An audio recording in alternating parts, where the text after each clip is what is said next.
2004 December 7-ാം തീയതി ഉച്ചകഴിഞ്ഞ് 2:30 ഇതുപോലുള്ളൊരു ആരാധനാ മധ്യയാണ് ബഹുമാനപ്പെട്ട VP ജോസഫ് അച്ഛന് ദൈവമാതാവ് ഈ അൾത്താരയിൽ പ്രത്യക്ഷയായിക്കൊണ്ട് ദുരന്തമുണ്ടാകാൻ പോകുന്നു, പ്രാർത്ഥിക്കണമെന്ന സന്ദേശം കൈമാറിയത്.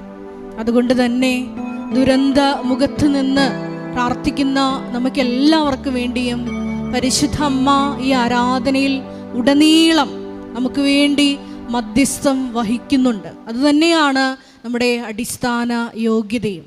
അതുകൊണ്ട് തന്നെ നമ്മളെ മനസ്സിനെ വിഷമിപ്പിക്കുന്ന പാപങ്ങളും ഭാരങ്ങളുമെല്ലാം ഈ അൾത്താരയിൽ ഹെബ്രായർ തിരുവചനം അനുസരിച്ച് കൊണ്ട് തന്നെ നമുക്ക് ഇറക്കി വയ്ക്കാം. കാരണം അനേകായിരം മക്കളാണ് നമ്മളെക്കാളൊക്കെ ഉപരിയായിട്ടുള്ള വിഷമതകളിലൂടെ കടന്നുപോയിട്ടുള്ള സഹോദരങ്ങൾ ഈ അൾത്താരയിൽ വന്ന് പരിശുദ്ധ അമ്മയുടെ പ്രത്യേക ഇടപെടലിനാൽ വൻ സാക്ഷ്യങ്ങൾ പറഞ്ഞിട്ടുള്ളത്. ആ സാക്ഷ്യഗണത്തോട് ചേർത്തുകൊണ്ട് നമ്മുടെ വ്യക്തിപരമായിട്ടുള്ള ഒത്തിരിയേറെ പ്രാർത്ഥന ആവശ്യങ്ങൾ ഈ ദിവികാരുണ്യ സന്നിധിയിൽ നമുക്ക് ഒരു നിമിഷം സമർപ്പിച്ച് പ്രാർത്ഥിക്കാം. ഒപ്പം തന്നെ ദൈവസ്നേഹമെന്ന പുണ്യം വർദ്ധമാനമാകുവാനുള്ള വലിയ കൃപയ്ക്ക് വേണ്ടി നമുക്ക് പ്രാർത്ഥിക്കാം.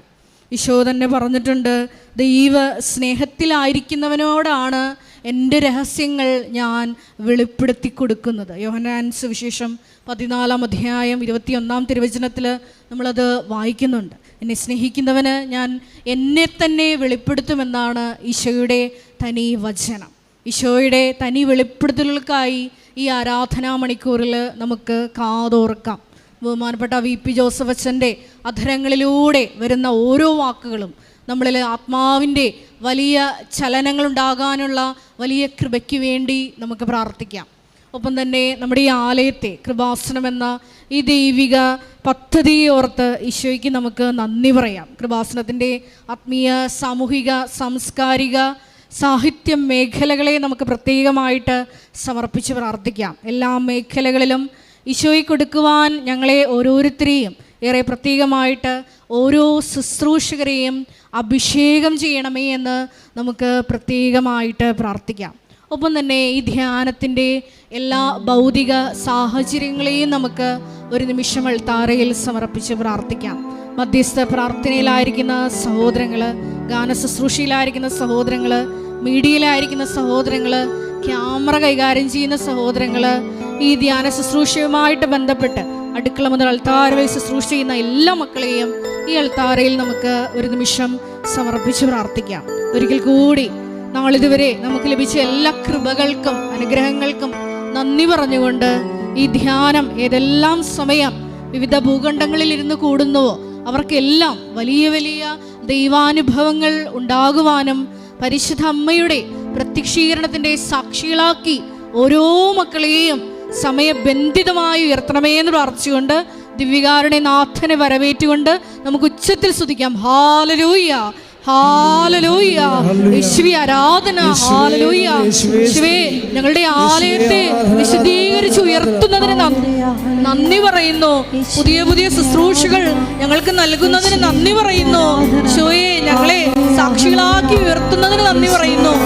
പരിശുദ്ധ പരമദിവ്യ കാരുണ്യത്തിന് ആരാധനയും സ്തുതിയും പുകഴ്ചയും ഉണ്ടായിരിക്കട്ടെ. പരിശുദ്ധ പരമദിവ്യ കാരുണ്യത്തിന് ആരാധനയും സ്തുതിയും പുകഴ്ചയും ഉണ്ടായിരിക്കട്ടെ. പരിശുദ്ധ പരമദിവ്യ കാരുണ്യത്തിന് ആരാധനയും സ്തുതിയും പുകഴ്ചയും ഉണ്ടായിരിക്കട്ടെ.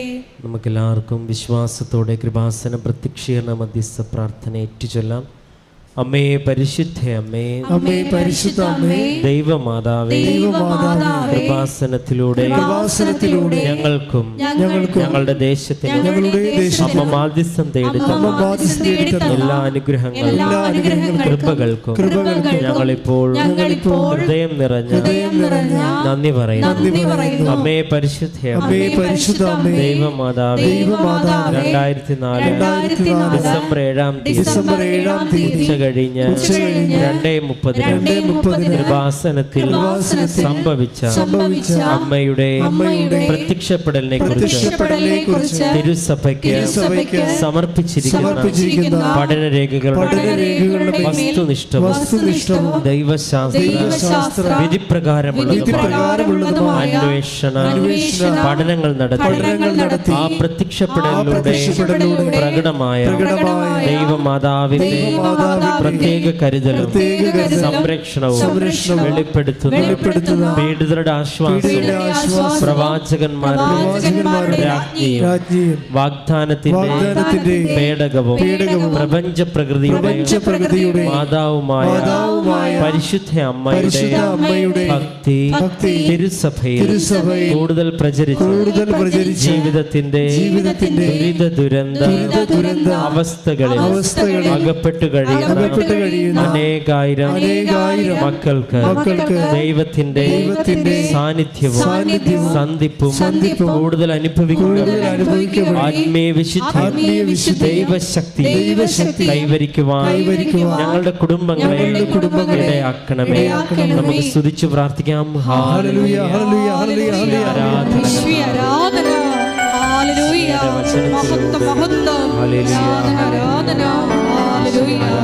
പരിശുദ്ധ പരമദിവ്യകാരുണ്യം ആരാധനയും സ്തുതിയും പുകഴ്ചയും ഉണ്ടായിരിക്കട്ടെ. പരിശുദ്ധ പരമദിവ്യകാരുണ്യത്തിന് ആരാധനയും സ്തുതിയും പുകഴ്ചയും ഉണ്ടായിരിക്കട്ടെ. പരിശുദ്ധ പരമദിവ്യകാരുണ്യത്തിന് ആരാധനയും സ്തുതിയും പുകഴ്ചയും ഉണ്ടായിരിക്കട്ടെ. അമ്മേ പരിശുദ്ധ അമ്മേ പരിശുദ്ധ അമ്മേ ഭൂസ്വർലോകങ്ങളുടെ രാജ്ഞിയായ അങ്ങേക്ക് ഭൗമ സംരക്ഷണത്തിനായി പ്രപഞ്ച പ്രകൃതിയെ തിരുസഭ പ്രതിഷ്ഠിക്കുവാൻ ഈ പ്രത്യക്ഷീകരണം വഴി ഇടയാക്കണമേ. പരിശുദ്ധ അമ്മേ ജപമാല മാതാവേ സകല കൃപാസന പ്രാർത്ഥനകളോട് ചേർത്ത് ഞങ്ങളിപ്പോൾ പ്രാർത്ഥിക്കുന്ന ഈ സമൂഹത്തിന്റെ പ്രത്യേക നിയോഗങ്ങളും നമുക്ക് മൗനമായി നമ്മുടെ നിയോഗങ്ങൾ പരിശുദ്ധ അമ്മയുടെ മധ്യസ്ഥതയിൽ ദൈവത്തിൻ്റെ ഈ വലിയ മഹനീയ സാന്നിധ്യത്തിൽ നമുക്ക് സമർപ്പിച്ച് പ്രാർത്ഥിക്കാം.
അമ്മയുടെ പ്രത്യക്ഷീകരണത്തിന്റെ ഈ അനുഗ്രഹവേള ഞങ്ങൾക്ക് സാധിച്ചു തരണമേ.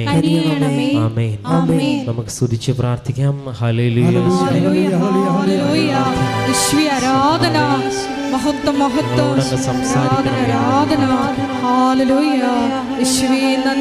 പരിശുദ്ധ പരമദിവ്യകാരുണ്യത്തിന് ആരാധനയും സ്തുതിയും പുകഴ്ചയും ഉണ്ടായിരിക്കട്ടെ. എൻ്റെ പ്രിയപ്പെട്ടവരെ, നമ്മൾ പൊതുവെ ചില സഹോദരങ്ങൾ ചെറിയ കംപ്ലൈൻറ്റ് പറയും. കംപ്ലൈൻറ്റ് ഇതാണ്: പുതുക്കൽ കഴിഞ്ഞാൽ, ഫസ്റ്റ് പുതുക്കൽ കഴിഞ്ഞാൽ, പച്ച പേപ്പർ കഴിഞ്ഞാൽ നീല പേപ്പർ വരുമല്ലോ. അപ്പോൾ നീല പേപ്പർ വന്നു കഴിഞ്ഞാൽ പിന്നീടുള്ള ക്ലാസ്സുകളെല്ലാം സെയിം, പുതുക്കലിന് പുതിയ ക്ലാസ്സുകളില്ല, പഴയ ക്ലാസ്സുകൾ തന്നെയാണ് ആൾക്കാർ കേൾക്കുന്നത്. ആ ക്ലാസ്സുകൾ ആൾക്കാർക്ക് മനഃപ്പാഠമാണ്. അപ്പം അതുകൊണ്ട് ചില ആൾക്കാർ പുതുക്കൽ വെള്ള പേപ്പർ, അതുപോലെ തന്നെ നീല പേപ്പർ കഴിഞ്ഞിട്ട് വെള്ള പേപ്പർ, സിൽവർ ഗ്രേ വരെ ഉണ്ട്. അങ്ങനെ ഉടമ്പടി ജീവിക്കുന്ന, ഉടമ്പടി ഒരു ജീവിത ശൈലിയായിട്ടും ഉടമ്പടി ഒരു സ്വഭാവവും ഉടമ്പടി ഒരു സ്വത്വം ആയിട്ടും പിന്നെ ഉടമ്പടി ഒരു സ്വഭാവമായിട്ടും പിന്നെ ഉടമ്പടി ഒരു സമ്പ്രദായമായിട്ടും ഉടമ്പടി ഒരു സംസ്കാരമായിട്ടും ഒക്കെ ഇങ്ങനെ ആചരിച്ച് ജീവിച്ചു പോകുന്ന ആൾക്കാരുടെ എണ്ണം ഇന്ന് കൂടുതലാണ്. ശരിക്കും ഉടമ്പടി ഒരു സംസ്കാരമാണ്. ഉടമ്പടി ജീവിതം എന്ന് പറയണത് ആത്മീയമായ ഒരു, ഈ കാലത്ത് ഏറ്റവും ശക്തമായ അടിവേരുകളുള്ള, പതറാത്ത, പ്രതിസന്ധികൾ പതറാതെ പ്രാർത്ഥനയിൽ പ്രത്യാശയോടെ പോകുന്ന, സന്തോഷത്തോടെ നൽകുന്ന സാഹചര്യങ്ങൾക്ക്, അത് പ്രതികൂലമോ അനുകൂലമായ സാക്ഷ്യങ്ങൾക്ക്, അനുഭവങ്ങൾക്ക് സാക്ഷ്യമായിട്ട് ജീവിക്കുന്ന വലിയ ആഴമുള്ള ഒരു ആധ്യാത്മികതയുടെ ഉടമയുള്ള ആൾക്കാരാണ് ഉടമ്പടി സംസ്കാരമായിട്ട് പോകുന്നവരെ. അപ്പോഴേ നമ്മൾ ശ്രദ്ധിക്കേണ്ട കാര്യം, ഞങ്ങളുടെ ഒരു പ്രഖ്യാപിത നിലപാട് ഇതാണ്: ഫസ്റ്റ് സെക്കൻഡ് തേർഡൊക്കെ പുതുക്കുമ്പോൾ, അല്ലെങ്കിൽ നിങ്ങൾ ഈ നമ്മുടെ അവിടുത്തെ പുതുക്കലിൻ്റെ ക്ലാസ് നിങ്ങൾ അറ്റൻഡ് ചെയ്യും. പിന്നെ നിങ്ങൾ ചെയ്യണമെന്ന് ഞങ്ങൾ ആഗ്രഹിക്കുന്നത് ഉടമ്പടിയിലെ അപ്ഡേഷൻസാണ് നോക്കേണ്ടത്. ഉടമ്പടിയിലെ അപ്ഡേഷൻസ് എന്ന് വെച്ച് കഴിഞ്ഞാൽ ഓരോ ഉടമ്പടിയിലും, ഉടമ്പടി ഇങ്ങനെ ദൈവാനുഭവത്തിന് ഇങ്ങനെ വളർന്നുകൊണ്ടിരിക്കുകയല്ലേ. ഉടമ്പടി ശരിക്കും ഇങ്ങനെ ഓരോ ദിവസവും ജനങ്ങളുടെ പുതിയ പുതിയ ദൈവാനുഭവങ്ങളിലൂടെ ഉടമ്പടി ജീവിതം ഇങ്ങനെ പുതിയ ആധ്യാത്മിക സാധ്യതകൾ നൽകിക്കൊണ്ട് വളരെ ഒരു മുന്നേറ്റം നടത്തിക്കൊണ്ടിരിക്കുകയാണ്. അപ്പോഴെന്താ ചെയ്യേണ്ടത്? ഞങ്ങൾ ഉദ്ദേശിക്കുന്നത്, നിങ്ങൾ ഓൾറെഡി അച്ഛൻ്റെ അപ്ഡേഷൻസ് കേൾക്കുന്നുണ്ടല്ലോ, എല്ലാ ചൊവ്വാഴ്ചയിലുമുള്ള ധ്യാനങ്ങൾ കൂടുന്നുണ്ടല്ലോ. അതാണ് എൻ്റെ അപ്ഡേഷൻസ് എന്ന് പറയണത്. ഇനിയിപ്പോഴേ ഇപ്പോൾ പച്ച പേപ്പർ നീലയിലേക്ക് പുതുക്കാൻ നേരത്ത് ഇനിയിപ്പോൾ ക്ലാസ്സില്ല. ക്ലാസ്സിന് പകരം കൗൺസിലേഴ്സ് ഇരുന്ന് നിങ്ങളുടെയൊക്കെ 40 ക്വസ്റ്റ്യൻസ് ചോദിക്കും. ആ 40 ക്വസ്റ്റ്യൻസും ഉടമ്പടി ധ്യാനത്തെ ബേസ് ചെയ്തായിരിക്കും. അപ്പം നിങ്ങൾ ഉടമ്പടി ധ്യാനം പഠിച്ചിരിക്കണം. അതാണ് എൻ്റെ ക്ലാസ് എന്ന് പറയുന്നത്. ഉടമ്പടി ധ്യാനം പഠിച്ചിരിക്കണം. ഓരോ ദിവസവും ഓരോ ടോപ്പിക്കാണ് ധ്യാനം. ഒന്നും പരസ്പരം ചിലപ്പോൾ ഒരു ആവർത്തിക്കപ്പെടത്തില്ല. എല്ലാം പുതിയ സബ്ജക്റ്റുകളാണ്. ഈ ദിവസങ്ങൾ എൻ്റെ മനസ്സിൽ വന്ന ഒരു സംഭവം, അതായത് ഒരു സാക്ഷ്യ വിചാരണ നമ്മൾ ചെയ്യുമ്പോൾ എൻ്റെ മനസ്സിൽ തട്ടിയ ഒരു സാക്ഷ്യം എന്ന് പറയണത്, കുറേ സാക്ഷ്യങ്ങളുണ്ട്, അതിലൊരു ഏറ്റവും നല്ല സാക്ഷ്യങ്ങളിൽ ഒന്ന് ഈ കൊച്ചുത്രേസ്യ വർഗീസ്, അവരുടെ നടുവട്ടം, നമ്മളുടെ എറണാകുളം അങ്കമാലി രൂപതയിലുള്ള നടുവട്ടം ഇടവകയിൽ കൊച്ചുത്രേസ്യ വർഗീസ്, അവർ ഒരു 65-70 പ്രായമുള്ള അമ്മച്ചിയാണ്. നമ്മൾ 65 വയസ്സുകാർക്ക് സാധാരണഗതിയിൽ ഉടമ്പടി എടുക്കാൻ അനുവദിക്കത്തില്ല. കാര്യം അവർ പ്രേക്ഷിത പ്രവർത്തനം ചെയ്യത്തില്ല എന്നുള്ള ഞങ്ങളുടെ ഒരു ധാരണയോ തെറ്റിദ്ധാരണയോ ആണ്. പക്ഷേ ചില 65 വയസ്സുകാരൊക്കെ ഇടിവെട്ട് പ്രവർത്തനമുള്ളവർ. അപ്പം ഞങ്ങൾക്ക് അവരെ കാണുമ്പോൾ അറിയാം. അപ്പോൾ നമുക്കറിയാം അവർ ചെയ്യും എന്നറിയാം. എങ്കിൽ ഞങ്ങൾക്ക് കോൺഫിഡൻസ് ഉണ്ടെങ്കിൽ തീർച്ചയായിട്ടും ഉടമ്പടി ചെയ്തോളാൻ പറയും. ചില കാണുമ്പോൾ തന്നെ അറിയാം അവരത് നടക്കത്തില്ല. ചുമ്മാ പേരക്കിടാങ്ങൾക്ക് വേണ്ടി പേരക്കിടാങ്ങളോ അല്ലെങ്കിൽ മക്കളോ ഇവരെ ഉന്തിത്തള്ളി വിട്ടിരിക്കുകയാണ്. മക്കൾക്കും പേരക്കിടാങ്ങൾക്കും വന്ന് ഉടമ്പടി എടുക്കാൻ കഴിയുകയില്ല. കാര്യം കൈപൊള്ളുന്ന പരിപാടിയാണല്ലോ. അതുകൊണ്ട് ഇവരെ കരുവാക്കി ഇവരെ ഉന്തിത്തള്ളി വിട്ടിരിക്കുകയാണ്. അങ്ങനെയുള്ള വേട്ടാമൃഗങ്ങളെ കാണുമ്പോഴും ഞങ്ങൾക്കറിയാം ഇത് വേറെ ആൾക്കാരുടെ ഇരകളാണ്, ഇവരെ ഉടമ്പടിയുമായിട്ട് യാതൊരു ബന്ധവുമില്ല, ആർക്കോ വേണ്ടി ഒപ്പിക്കാൻ വേണ്ടി വന്നിരിക്കുക. അപ്പോൾ ഞങ്ങൾ റിജക്റ്റ് ചെയ്ത് കളയും. അതിലൊക്കെ അധികാരം കമ്മ്യൂണിസ്റ്റേഴ്സിനും അവിടെ ഓഫീസിലിരിക്കുന്ന ആൾക്കാർക്ക് കൊടുത്തിരിക്കുകയാണ്. ഞാനകത്ത് ഇടപെടത്തിലേക്ക് ആൾക്കാരെ കാണുമ്പോൾ തന്നെ അവർക്കറിയാം. കാര്യം ഉടമ്പടി എന്ന് പറയുന്നത് സത്യസന്ധതയുടെ ഒരു പ്രാർത്ഥനയാണ്. സത്യസന്ധത ഇവിടെ ഇല്ലെന്നുണ്ടെങ്കിൽ വെളുക്കാൻ തേക്കണത് പാണ്ടാകും. അത് ഉറപ്പായിട്ടും ആകും, ഒരു സംശയമില്ലാത്ത കാര്യമാണ്. ഞാൻ എന്തുകൊണ്ടാണ് എൻ്റെ മനസ്സിനെ ഇങ്ങനെ ഒരു സാക്ഷ്യം, ഇപ്പോൾ കൊച്ചുത്രേസ്യ വർഗീസിൻ്റെ സാക്ഷ്യം എന്താണ് എൻ്റെ മനസ്സിനെ കുലുക്കിയെന്ന് വെച്ച് കഴിഞ്ഞാൽ, ഇവർ ഭയങ്കര റിമോട്ട് കൺട്രോൾ ഇരുന്നുകൊണ്ട് അതായത് ഇറ്റലിയിൽ നിന്ന് ചെക്കോസ്ലോവാക്യയിലേക്ക് പോകേണ്ട ഒരു മകളെ, അവൾക്ക് അവിടെ അനുഭവിക്കുന്ന പ്രശ്നങ്ങളെ ഇവിടെ ഇരുന്നുകൊണ്ട് റിമോട്ടിൽ കൺട്രോൾ ചെയ്യണ കാണാം. ഈ പ്രെയർ വളർത്തിച്ച് നമ്മൾ ദൈവവുമായിട്ട് നല്ല ബന്ധമായി കഴിഞ്ഞാൽ പിന്നെ ഉടമ്പടി അതിൻ്റെ സാക്ഷാൽ വിശ്വരൂപം കാണിക്കും. നിങ്ങൾ പറയുന്ന പല സാക്ഷ്യങ്ങളും ഉടമ്പടിയിൽ 50% താഴെ ആൾക്കാർ ജനറലായിട്ട് പറയുന്ന സാക്ഷ്യങ്ങളാണ്. അതിന് മുകളിൽ ഒത്തിരിയേറെ അതിന് ദൈവാനുഭവങ്ങളുണ്ട്. ഇപ്പോൾ കുറച്ച് ഇവിടെ മകളുടെ പ്രശ്നം വെച്ച് കഴിഞ്ഞാൽ അവളുടെ മകൾക്ക് IELTS കാലത്ത് പ്രശ്നം ഉണ്ടായിരുന്നു, പരീക്ഷക്കാലത്ത് പ്രശ്നം ഉണ്ടായിരുന്നു, ഓഫർ ലെറ്റർ വന്ന കാലത്ത് പ്രശ്നം ഉണ്ടായിരുന്നു, ഇൻ്റർവ്യൂവിൻ്റെ കാലത്ത് പ്രശ്നം ഉണ്ടായിരുന്നു, ജോലിയുടെ അസൈൻമെൻറ്റ് കാലത്ത് പ്രശ്നം ഉണ്ടായിരുന്നു. ഇങ്ങനെ മൊത്തം പ്രശ്നമാണ്. ഇപ്പോൾ ഈ പ്രശ്നങ്ങളെല്ലാം പ്രാർത്ഥിച്ച് ഈ അമ്മയും മകളും കൂടി പ്രാർത്ഥിച്ച് തരണം ചെയ്ത് അവസാനം രാജ്യം വിട്ടുപോയി ഇറ്റലിയിലായി. ഇറ്റലിയിൽ നിന്ന് ഇവർക്ക് ഇനി ചെക്കോസ്ലോവാക്യയിലേക്ക് പോകണം. പക്ഷേ ചെക്കോസ്ലോവാക്യയിലേക്ക് ഫ്ലൈറ്റ് ഇല്ല, കോവിഡാണ്. അതാണ് പ്രശ്നം. രാവിലെ 10:30 അവർ ചെന്ന് വിമാനത്താവളത്തിൽ നിൽക്കുന്നതാണ്. അപ്പോൾ അവിടെ ചെന്നപ്പോൾ അവർ പറഞ്ഞു ഫ്ലൈറ്റ് ഇല്ല, ഫ്ലൈറ്റ് ക്യാൻസൽഡ് ആണെന്ന് പറഞ്ഞു. ചെക്കിലേക്കുള്ള ഫ്ലൈറ്റ് ക്യാൻസൽഡാണ്, ഫ്ലൈറ്റ് ഇല്ല എന്ന് പറഞ്ഞു. അപ്പോൾ ഉടനെ മകൾ കാറിക്കൂവി അമ്മയെ വിളിച്ചു, അമ്മയെ ഞാൻ എന്ത് ചെയ്യും, തിരിച്ചു പോകാൻ പറ്റത്തില്ല, ഞാൻ വെക്കറ്റ് ചെയ്ത് പോകുന്നതാണ്, ഇനി എന്ത് ചെയ്യുമെന്ന് അറിയാൻ പറ്റില്ല, ഫ്ലൈറ്റ് വിടില്ല, ഞാൻ വിമാനത്താവളത്തിൽ ഒറ്റക്കാണ്, ഇവിടെ ആരുമില്ല, കോവിഡാണ്, ഇവിടെ എല്ലാം കോവിഡായത് കാരണം നമുക്കറിയാം. കോവിഡ് കാലത്ത് വെച്ചാൽ മരുഭൂമി പോലെ വിമാനത്താവളം കിടക്കണം, ഒരു മനുഷ്യനുണ്ടാകത്തില്ല, ആരോട് സംസാരിക്കത്ത് പോലും ഇല്ല, പേടിയാണ്. അപ്പം അതുകൊണ്ട് സംസാരമില്ല, വളരെ ഏസോർണോ സംസാരമേ ഉള്ളൂ. അവർ പറഞ്ഞ് ഫ്ലൈറ്റ് ക്യാൻസൽഡ് ആണെന്ന് പറഞ്ഞു, അത്രയേ ഉള്ളൂ. അപ്പോൾ എന്നിട്ട് ഇവർ ഇറ്റലിയിൽ നിന്നുകൊണ്ട് ഈ മകൾ അമ്മയോട് ഇങ്ങനെ സംസാരിക്കും, ഞാൻ എന്ത് ചെയ്യുമെന്ന് ചോദിക്കും. അപ്പോഴമ്മ പറയും, എടി ഫ്ലൈറ്റ് ഉണ്ട്, നിനക്ക് വേണ്ടി കർത്താവ് ഫ്ലൈറ്റ് ചാർട്ട് ചെയ്യും, നീ വെയിറ്റ് ചെയ്യ്, 4 മണി വരെ വെയിറ്റ് ചെയ്യാൻ പറയും. അതെന്ത് ഉദ്ദേശത്തിലാണ് ചേട്ടത്തി പറയണത്? ഫ്ലൈറ്റ് ഉണ്ട്, നിനക്ക് വേണ്ടി അമ്മ ഫ്ലൈറ്റ് ചാർട്ട് ചെയ്യും, അത് 4 മണി വരെ വെയിറ്റ് ചെയ്യാൻ പറയും. ഇവർ പറഞ്ഞ കറക്റ്റ് 4 മണി വരുമ്പോൾ ഒരു ഫ്ലൈറ്റ് ചാർട്ടാവും, ചെക്കിലേക്ക് ഒരു ഫ്ലൈറ്റ് ചാർട്ടാവും.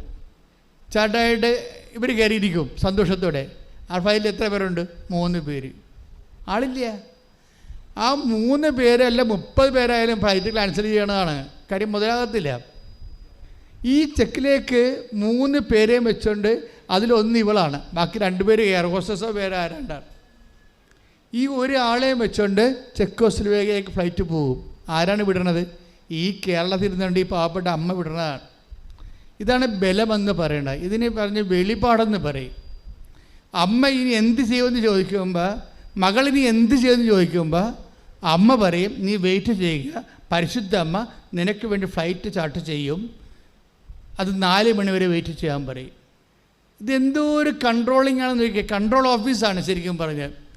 അപ്പം നമ്മൾ ബൈബിളിൽ പറഞ്ഞിരിക്കണതൊക്കെ ഇന്ന് സാധാരണ മനുഷ്യന് അനുഭവിക്കുകയും ഇതെങ്ങനെയാണ് വെളിപാട് അവർക്ക് കിട്ടണത്? ഇത് വെളിപാടാണല്ലോ. ഇത് 4 മണിക്ക് ഫ്ലൈറ്റ് ചാർട്ട് ചെയ്യാൻ പോണതും അതൊരു നോൺസെൻസ് ഫ്ലൈറ്റാണ്. ഒരാളെയും കൊണ്ട് ചെക്കോസ്ലോവാക്യയിലേക്ക് പോകുന്ന ഫ്ലൈറ്റ് ഇവർക്ക് വേണ്ടി മാത്രം ചാർട്ട് ചെയ്യുകയാണ്. ദൈവം ഒറ്റ കൈ ചെയ്യും. ദൈവത്തെ സ്നേഹിക്കുന്നവർക്ക് ദൈവം കാര്യങ്ങൾ നടക്കാൻ പോകുന്ന കാര്യങ്ങൾ പറഞ്ഞു കൊടുക്കുകയും ചെയ്യും, വെളിപാട് നൽകുകയും ചെയ്യും. ഈ വെളിപാട് വരെ എത്താനുള്ള സാധ്യത ഈ ഉടമ്പടിയിലുണ്ട്. അത് അച്ഛന്മാർക്കും ബ്രദേഴ്സിനും അതുപോലെ സിസ്റ്റേഴ്സിനും ശുശ്രൂഷകർക്കല്ല. ബൈബിളിൻ്റെ പോളിസി എന്താണ്? അന്നാളുകളിൽ എൻ്റെ ആത്മാവിനെ ഞാൻ എല്ലാവർക്കും നൽകും. കൈയടിച്ച് കർത്താവേ ഹല്ലേലൂയ ഹല്ലേലൂയ ഹല്ലേലൂയ ഹല്ലേലൂയ യേശുവേ നന്ദി ഹല്ലേലൂയ ഹല്ലേലൂയ ആത്മാവാം ദൈവമേ വരണേ. സന്തോഷത്തോടെ കൈയടിച്ചുകൊണ്ട് ഉള്ളിൽ വസിക്കാൻ വരണേ. ആത്മാവാം ദൈവമേ വരണേ, എൻ്റെ ഉള്ളിൽ വസിക്കാൻ വരണേ. ദാഹിച്ചു നിന്നെ ഞാൻ തേടുന്നു, സ്വർഗം തുറന്നിറങ്ങി നീ വരണേ.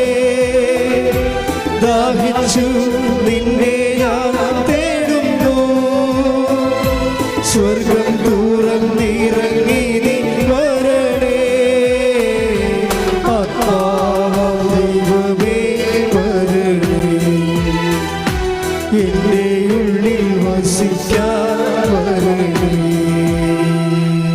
പരമദിവ്യകാരുണ്യത്തിന് എന്നേരവും ആരാധനയും സ്തുതിയും സന്തോഷത്തോടെ സ്നേഹസഹത്തോടെ പരിശുദ്ധ പരമദിവ്യകാരുണ്യത്തിന് എന്നേരവും ആരാധനയും സ്തുതിയും പുകഴ്ചയും ഉണ്ടായിരിക്കട്ടെ. റീഡ് ഔട്ട് ജോയേൽ പ്രവാചന പുസ്തകം 2:28 വായിച്ചോളൂ. അന്ന് ഇങ്ങനെ സംഭവിക്കും. പറഞ്ഞേ, അന്ന് ഇങ്ങനെ സംഭവിക്കും. അന്ന് ഇങ്ങനെ സംഭവിക്കും. എല്ലാവരുടെയും മേൽ എന്റെ ആത്മാവിനെ ഞാൻ വർഷിക്കും. നിങ്ങളുടെ പുത്രന്മാരും പുത്രിമാരും പ്രവചിക്കും. നിങ്ങളുടെ വൃദ്ധന്മാർ സ്വപ്നങ്ങൾ കാണും. ഇതാണ് സാധനം. വൃദ്ധന്മാർ സ്വപ്നങ്ങൾ കാണുമെന്ന്. നിങ്ങളിൽ പ്രായമുള്ളവർക്ക് എന്താ സംഭവിക്കണത്? സ്വപ്നം കാണാം. എന്ന് വെച്ച് കഴിഞ്ഞാൽ ദൈവഹിതം, ദൈവം ചെയ്യാൻ പോകുന്ന കാര്യങ്ങൾ കാണും നേരെ മുൻകൂട്ടി. നിങ്ങളുടെ വൃദ്ധന്മാരെ, അതായത് നിങ്ങളിൽ പ്രായമുള്ളവരെ എന്ത് ചെയ്യും? അവർ സ്വപ്നങ്ങൾ കാണും, വരാൻ പോകുന്ന സംഭവങ്ങൾ. ദൈവം നമ്മളെ ഇസ്രയേലിൽ നിന്ന്, ഈജിപ്തിൽ നിന്ന് കൂട്ടിക്കൊണ്ടു പോകുന്നപ്പോഴേ നമ്മൾ സ്വപ്നം കാണുന്നവരെ പോലെ ആയിരുന്നില്ലേ എന്ന് സങ്കീർത്തനം പറയും. അപ്പോൾ ദൈവത്തിൻ്റെ വഴികൾ ഒരാളിന് വേണ്ടി ഒരു ഫ്ലൈറ്റ് ചാർട്ട് ചെയ്യുക എന്നുള്ളത് സ്വപ്നം മാത്രമാണ്. പക്ഷെ ആ സ്വപ്നം ഉടമ്പടിയിൽ സംഭവിക്കുകയാണ്.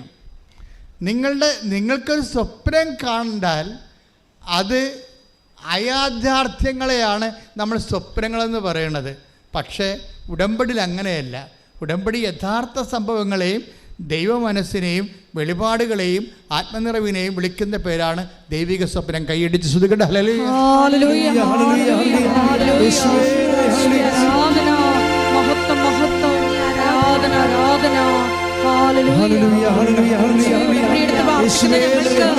ദൈവിക മനസ്സ് സ്വപ്നത്തിലൂടെ വെളിപ്പെടുത്തി തരുന്നതിന് നന്ദി പറയുന്നു. ഹല്ലേലൂയ. മഹത്വം മഹത്വം.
പരിശുദ്ധ പരമദിവ്യകാരുണ്യത്തിന് ആരാധനയും സ്തുതിയും പുകഴ്ചയും ഉണ്ടായിരിക്കട്ടെ. പരിശുദ്ധ പരമദിവ്യകാരുണ്യത്തിന് ആരാധനയും സ്തുതിയും പുകഴ്ചയും ഉണ്ടായിരിക്കട്ടെ.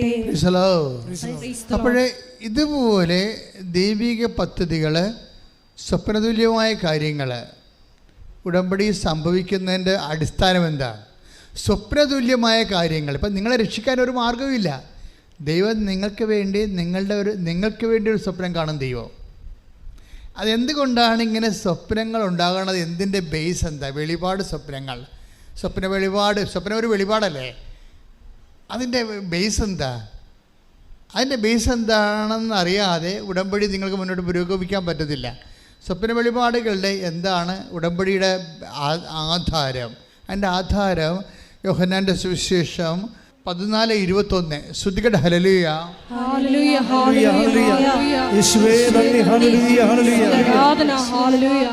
യോഹന്നാൻ 14:21. യോഹന്നാൻ 14:21. എന്റെ കൽപ്പനകൾ സ്വീകരിക്കുകയും എൻ്റെ കൽപ്പനകൾ സ്വീകരിക്കുകയും പാലിക്കുകയും ചെയ്യുന്നവനാണ് എന്നെ സ്നേഹിക്കുന്നത്. എന്നെ സ്നേഹിക്കുന്നവനെ എൻ്റെ പിതാവും സ്നേഹിക്കും. ഞാനും അവനെ സ്നേഹിക്കുകയും എന്നെ അവന് വെളിപ്പെടുത്തുകയും ചെയ്യും. ഇത് ഉടമ്പടിയുടെ ഒരു കീ വേർഡാണ്. എല്ലാത്തിനും കീ വേണ്ടേ? നമുക്ക് മുറിയിൽ കീ ഉണ്ട്. കീ കളഞ്ഞു പോയുള്ള അവസ്ഥ അറിയാമല്ല. അതുപോലെ തന്നെ എല്ലാത്തിനും കീ ഉണ്ട്. കാറിനും കീ ഉണ്ട്, ബൈബിളിനും ജീവിതത്തിനും ഒക്കെ കീ ഉണ്ട്. കീ വേഡ്, ആ കീ വേഡ് ഉടമ്പടി ഒരു കീ വേഡാണ്. 14:21 യോഹന്നാൻ്റെ സുവിശേഷം എന്താ പറയണത്? ഏറ്റു പറഞ്ഞ് ഒന്ന് എന്നെ സ്നേഹിക്കുകയും റീഡ് ഇറ്റ്. എന്റെ കൽപ്പനകൾ സ്വീകരിക്കുകയും എന്നെ സ്നേഹിക്കുകയും എന്റെ കൽപ്പനകൾ സ്വീകരിക്കുകയും ചെയ്യുന്നവരെ, സ്വീകരിക്കുകയും പാലിക്കുകയും ചെയ്യുന്നവരെ. നിങ്ങൾ ചിന്തിച്ചു നോക്കിയേ, അതിൻ്റെ അർത്ഥം എന്താണ്? ഉടമ്പടി എടുക്കുന്നവരെന്നതിൻ്റെ അർത്ഥം ക്ലിയർ അല്ലേ? 14:21 അർത്ഥം എന്താണ്? എന്നെ സ്നേഹിക്കുകയും എന്ന് പറഞ്ഞേ എന്റെ കൽപ്പനകൾ സ്വീകരിക്കുകയും അവൻ പറയണത് പോലെ പാലിക്കുകയും ചെയ്യുന്നവരെ. ഉടമ്പടി എടുക്കുന്നവരെ, അതാ വിഷയം. ഉടമ്പടി എടുക്കാതെ നമുക്ക് ആധ്യാത്മിക ജീവിതം സാധ്യമല്ല. അല്ലെങ്കിൽ ഉടമ്പടി പ്രകാരമല്ലാതെ ദൈവവചനം ജീവിക്കാതെ നമുക്ക് ആധ്യാത്മിക ജീവിതം സാധ്യമല്ല. ഇപ്പം കറക്റ്റ് വെളിപാടുകൾ, സ്വപ്ന വെളിപാടുകൾ വരെ ആരംഭിക്കുന്നതിന് അടിസ്ഥാനം എന്താണ്? ആദ്യം ബേസ്മെൻറ്റ് എന്താണ്? എന്നെ സ്നേഹിക്കുകയും. ഇപ്പം ഈ ഉടമ്പടിയിൽ എടുക്കുന്ന 50% പേര് പൊട്ടകളാണ്. എന്താ കാര്യം? അവർ ദൈവത്തെ സ്നേഹിക്കണില്ല, അവരവരുടെ ജോലി സ്നേഹിക്കുന്നു, ഇല്ലേ? ആരെങ്കിലും പോയി ലൈൻ അടിച്ച് വെച്ച് അവനെ വശത്താക്കാൻ വേണ്ടി വന്ന് ഉടമ്പടി ചെയ്യുന്ന കണ്ടാമൃഗങ്ങളുണ്ട്. അത് തമസ്സറയല്ലേ? എന്നിട്ട് അതല്ല, എന്ത് ധൈര്യമാണ് ഇത് വന്ന് എന്നോട് പറയണത്? ഇപ്പോൾ എന്തൊരു ചങ്കത്തികളായിരിക്കും നോക്കിയേ. ആണുങ്ങൾ പറയത്തില്ല, പെണ്ണുങ്ങൾ പറയത്തുള്ളൂ. അവിടെ നിൽക്കുമ്പോൾ അറിയാൻ പറ്റും. പിന്നെ ഞാനങ്ങനെ കൺട്രോളൊന്നും കളയാതെ മര്യാദക്ക് നിൽക്കുക, അല്ലെങ്കിൽ ഇതിനൊക്കെ ഓടിക്കത്തില്ലേ, തലക്കെട്ടടിച്ച് ഓടിക്കും. അപ്പം അത്രയും ബോധമില്ലാത്ത ആൾക്കാരുണ്ട്. ആ ദൈവഹിതമാണോ? നമുക്കറിയാം കണ്ണിൻ്റെ ദുരാശയാണോ? ശരീരത്തിന് നമുക്കറിയാമില്ല. ഈ പ്രണയമൊക്കെ വരുമ്പോൾ ഉണ്ടാകുന്നൊരു പ്രശ്നം എന്ന് വെച്ച് കഴിഞ്ഞാൽ പ്രണയകാലങ്ങളിലെ ആധ്യാത്മിക ജീവിതത്തിന് സാധ്യമല്ലാതെ വരും. എന്താ കാരണം എന്നറിയാമോ? പ്രണയകാലം ബേസിക്കായിട്ട് അതിങ്ങനെ ഇതിൻ്റെ അകത്ത് അകപ്പെട്ടിരിക്കുന്ന ആൾക്കാർ ശ്രദ്ധിച്ചാലും കേട്ടോ. പ്രണയകാലം ബേസിക്കായിട്ട് എന്തിൻ്റെ കാലമാണ്? കണ്ണിൻ്റെ ദുരാശയുടെ കാലമാണ്. ശരീരത്തിൻ്റെ അഹന്ത, കണ്ണിൻ്റെ ദുരാശ, ജഡത്തിൻ്റെ ദുരാശ, ജീവിതത്തിൻ്റെ അഹന്ത, ഈ 3 സാധനമാണ്. ഇതൊന്നും പിതാവിൻ്റെതല്ല, ലോകത്തിൻ്റെതാണ്. ലോകാരൂപിയിലാണ് ജീവിക്കണേ. അതുകൊണ്ട് എന്ത് പറ്റി? അത് കാരണം എന്തോ ലോകം കടന്നു പോകും. അതിൻ്റെ മോഹഭാവമാണിത് സംഭവം. കാര്യം ഇതിൻ്റെ പ്രണയത്തിൻ്റെ കൂടെ വരുന്ന കുറേ പാപങ്ങളുണ്ട്. ഒന്ന് പ്രാർത്ഥനാ ജീവിതം പൊളിയായി. അകപ്പെടെ പ്രാർത്ഥിക്കണമെങ്കിൽ ഇവനെ അവളെ കിട്ടാനേ പ്രാർത്ഥിക്കത്തുള്ളൂ, വേറെ ഒന്നിനും പ്രാർത്ഥിക്കത്തില്ല. ദൈവഹിതത്തിന് പ്രാർത്ഥിക്കത്തില്ല. നീ പ്രണയിച്ചിരിക്കുന്നവരോടൊന്ന് പറയാമോ ദൈവഹിതം നോക്കാൻ? നോക്കത്തില്ല. അതൊക്കെ ദൈവം ചെയ്തോളും. അത് ഇവരുടെ ഈ ആക്രാന്തം മുഴുവൻ ദൈവത്തിൻ്റെ പേരിൽ കെട്ടിയേൽപ്പിച്ചിട്ട് അതിനുവേണ്ടി ദൈവത്തിനെ വശത്താക്കാൻ വേണ്ടി നടക്കുകയാണ് കണ്ടാമൃഗം. അപ്പോൾ ഇതിൻ്റെ പ്രോബ്ലം വെച്ചാൽ ചെന്ന് അകപ്പെട്ട പണി കിട്ടും. ഇതിനൊക്കെ ഒരു കാലമുണ്ടെന്നാണ് ബൈബിൾ പറയണത്. ഇതിനൊക്കെ ഒരു കാലമുണ്ട്. ഇന്നലെ ഒരു +2 കാരത്തി എൻ്റെ അടുത്ത് വന്നിട്ടുണ്ടായിരുന്നു. അവളെ അമ്മയാണ് കൊണ്ടുവന്നിരിക്കണത്. അച്ഛൻ ഇവളൊരു പ്രണയത്തിൽ പെട്ടിരിക്കുകയാണ്, ഇവളെ അച്ഛനൊന്ന് ഉപദേശിക്കണമെന്ന് പറഞ്ഞ്. അപ്പോൾ ഞാൻ ചിരിച്ച്. കാര്യം 17 വയസ്സുകാരികളെ ഉപദേശിച്ചാൽ മിക്കവാറും നമ്മൾ ആത്മഹത്യ ചെയ്യേണ്ടി വരും. കാര്യം ഇവരുടെയൊക്കെ ഈ 17 വയസ്സിൽ തന്നെ ഈ കച്ചവടം തുടങ്ങിയിരിക്കാൻ കാരണം ഇവരുടെ ബുദ്ധി, മനസ്സ്, ഓർമ്മ, ഉറക്കം എല്ലാം ഇതിൻ്റെ അകത്ത് ഈ ബാക്ടീരിയ, വൈറസ് കയറി പിടിച്ചിരിക്കുകയാണ്. നല്ല വൈറസാണ് ഈ സാധനം. അപ്പോൾ ഇതിനെക്കുറിച്ച് എന്തെല്ലാം നമ്മൾ പറഞ്ഞാലും പാടാണ്, പറഞ്ഞിട്ട് കാര്യമില്ല. പിന്നെ എന്ത് ചെയ്യും? ബന്ധിച്ച് പ്രാർത്ഥിക്കും. അപ്പം ദൈവത്തിന് ഇവളോട് വല്ല താല്പര്യം ഉണ്ടെന്നുണ്ടെങ്കിൽ, അല്ലെങ്കിൽ അവനോടൊരു താല്പര്യം ഉണ്ടെന്നുണ്ടെങ്കിൽ, ഇതിൻ്റെ അകത്ത് കുഴപ്പങ്ങളുണ്ടെങ്കിൽ, ചിലതിന് കുഴപ്പം ഉണ്ടാകത്തില്ല, കുഴപ്പങ്ങളുണ്ട്. ചിലതിനല്ല, എല്ലാത്തിനും കുഴപ്പമുള്ളൊരു കുഴപ്പം എന്താണെന്നറിയാമോ? ഞാൻ ഇപ്പോൾ 10-21 ലക്ഷം ആൾക്കാരെ കൗൺസിൽ ചെയ്തപ്പോൾ എനിക്ക് മനസ്സിലായത് ഇതിൻ്റെ ഒരു വരുന്ന കുഴപ്പമെന്ന് പറയുന്നത്, ദൈവത്തിന് 1-ാം സ്ഥാനവുമില്ല, 2-ാം സ്ഥാനവുമില്ല, 3-ാം സ്ഥാനവുമില്ല. പ്രണയവും കാമവും കയറി തലക്കടിച്ച് നടക്കുന്ന കക്ഷികൾക്ക് അവർ ദൈവത്തിന് 1-ാം സ്ഥാനമോ 2-ാം സ്ഥാനമോ 3-ാം സ്ഥാനമോ ഒന്നും കൊടുക്കത്തില്ല. മാതാപിതാക്കന്മാർക്ക് സ്ഥാനമില്ല, പിന്നെയാണ് ദൈവത്തിന്. അവരുടെ ആളിനെ മാത്രമേ സ്ഥാനമുള്ളൂ. അതുകൊണ്ട് ഇവരെ അകപ്പെട്ടിരിക്കുകയാണ്. ശരിക്കും പറഞ്ഞാൽ ഇത് പേപ്പറിട്ട് കടിച്ച ആൾക്കാരെ പോലുള്ള അവസ്ഥയാണ് എൻ്റെ ഇത് വരുന്നത്. ഇന്ത്യൻ നോളെ ഒഴുക്കണില്ലെന്ന് മാത്രമേ ഉള്ളൂ, ബാക്കി എല്ലാ ചേഷ്ടകളും കാണിക്കും. ഇതിനെതിരെ ഒന്ന് സംസാരിച്ച് നോക്കി, അവർ വയലൻ്റായിട്ട് കടിക്കാൻ വരും ഉടനെ. അപ്പോൾ ഇങ്ങനെ വല്ലാത്തൊരു അവസ്ഥ കിടക്കുന്നതാണ്. ഇതിനെ ബന്ധിച്ച് പ്രാർത്ഥിക്കാൻ പറ്റും. കാര്യം വെച്ചാൽ ഇത് ഇവൾക്ക് ദോഷമാണെങ്കിൽ ദൈവം അതിർത്ത് മാറ്റും. പക്ഷേ പ്രൊവൈഡഡ് ദാറ്റ് ദൈവത്തിന് അവളോട് താല്പര്യം ഉണ്ടാകണം. അതാ പ്രശ്നം. അല്ലെന്നുണ്ടെങ്കിൽ ആസാൻ അതിനാ പോകും. നിങ്ങൾക്ക് ചിലപ്പോൾ നാളെ പിള്ളേർ ജനിക്കും. ഇപ്പോൾ അവർക്ക് പിള്ളേർ ജനിക്കുമായിരിക്കും, ഒരുമിച്ച് ജീവിക്കുമായിരിക്കും. ഒരുമിച്ച് ജീവിക്കുന്ന എന്തുമാത്രം പക്ഷികളുണ്ട്, മൃഗങ്ങളുണ്ട്, എല്ലാത്തിനും പിള്ളേരുണ്ടല്ല. അതൊന്നും ദൈവാനുഗ്രഹമല്ല. നിങ്ങൾ ചിന്തിക്കണം, നിങ്ങൾ ആത്മാവിനെ നഷ്ടപ്പെടുത്തുമോ എന്നാണ് പ്രശ്നം. നിങ്ങൾക്ക് പിള്ളേരുണ്ടാകുമോ, ജോലി കിട്ടുമോ, ജോലി കിട്ടത്തില്ല, അതൊന്നുമല്ല. ഇതൊന്നും ദൈവം മൈൻഡ് ചെയ്യാത്ത വിഷയമാണ്. അതൊക്കെ എല്ലാവരും കിട്ടും. ദൈവത്തെ വിശ്വസിച്ചില്ലെങ്കിലും അതൊക്കെ കിട്ടും. അതിൻ്റെ കേമത്വമൊന്നും, അത് നിങ്ങളുടെ പ്രാർത്ഥനയുടെ കേമത്വമാണ്. ദൈവം എന്നെ ശപിച്ചില്ലല്ലോ, എനിക്ക് പിള്ളേരുണ്ടായല്ലോ, ദൈവം എന്നെ ശപിച്ചില്ലല്ലോ, എൻ്റെ ഭർത്താവ് ഇപ്പോഴും ജീവിച്ചിരിപ്പുണ്ടല്ലോ, അറേഞ്ച് മാരേജ് ഭർത്താവ് വണ്ടി ഇടിച്ച് മരിച്ചല്ലോ, എൻ്റെ ഭർത്താവിന് വണ്ടി ഇടിച്ച് മരിച്ചില്ലല്ലോ, കിട്ടിയ കൂടെ ഉണ്ടല്ലോ. ഇതൊന്നും നിങ്ങൾ പറയുന്ന ന്യായമല്ല. എന്താ കാരണമെന്ന് വെച്ച് കഴിഞ്ഞാൽ ഇതൊക്കെ സ്വാഭാവികമായി ഈ ലോകത്ത് ജീവിക്കുമ്പോൾ കിട്ടുന്നതാണ്. പക്ഷേ ഉള്ള പ്രോബ്ലം വെച്ച് കഴിഞ്ഞാൽ നിങ്ങളുടെ ലോകം, ഇതിനെ ലോകം എന്നാണ് വിളിക്കണത്, ഈ ലോകം മുഴുവൻ നേടിയാലും അതാ പ്രശ്നം. കർത്താവ് എന്താ പറഞ്ഞത്? ലോകം നേടത്തില്ലെന്നും കർത്താവ് പറഞ്ഞില്ല. ഒരുത്തൻ രാവിലെ വെള്ളത്തിൽ ഒരുത്തിയെ പ്രേമിക്കും, ഉച്ചയ്ക്ക് വേറെ ഒരുത്തിനെ പ്രേമിക്കും, വൈകുന്നേരം വേറെ ഒരുത്തിനെ പ്രേമിക്കും. ഇങ്ങനെ ജീവിതകാലം മുഴുവനും ഈ കലാപരിപാടിയായിട്ട് 3-4 കല്യാണം കഴിച്ച ആൾക്കാരെ എനിക്കറിയാം. 3-4 കല്യാണം കഴിച്ച ആൾക്കാർക്ക് അവരുടെ കല്യാണം ഒരു ബിസിനസ് പോലെ അവർ ചെയ്തുകൊണ്ടിരിക്കുകയാണ്. അവരെ ഒന്നും നമുക്ക് അവരെ തിരുത്താനൊന്നും പറ്റത്തില്ല. അവർ അതിൻ്റെ അകത്ത് പെട്ടിരിക്കുകയാണ് സംഭവം. 4th സ്റ്റേജ് 5th സ്റ്റേജൊക്കെ ആയിട്ടുള്ള ആൾക്കാരാണ്. അപ്പോൾ അവർ പറയണമെന്ന് നടക്കാനുണ്ട്.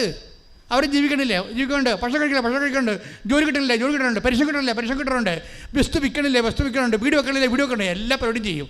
ലോകം മുഴുവൻ നേടുകയെന്ന് കർത്താവ് പറഞ്ഞിട്ടില്ല. കർത്താവ് ഒരു ചോദ്യം ചോദിച്ചു. എന്താ ചോദിച്ചത്? ഈ പറഞ്ഞ ലോകം മുഴുവൻ നേടിയാലും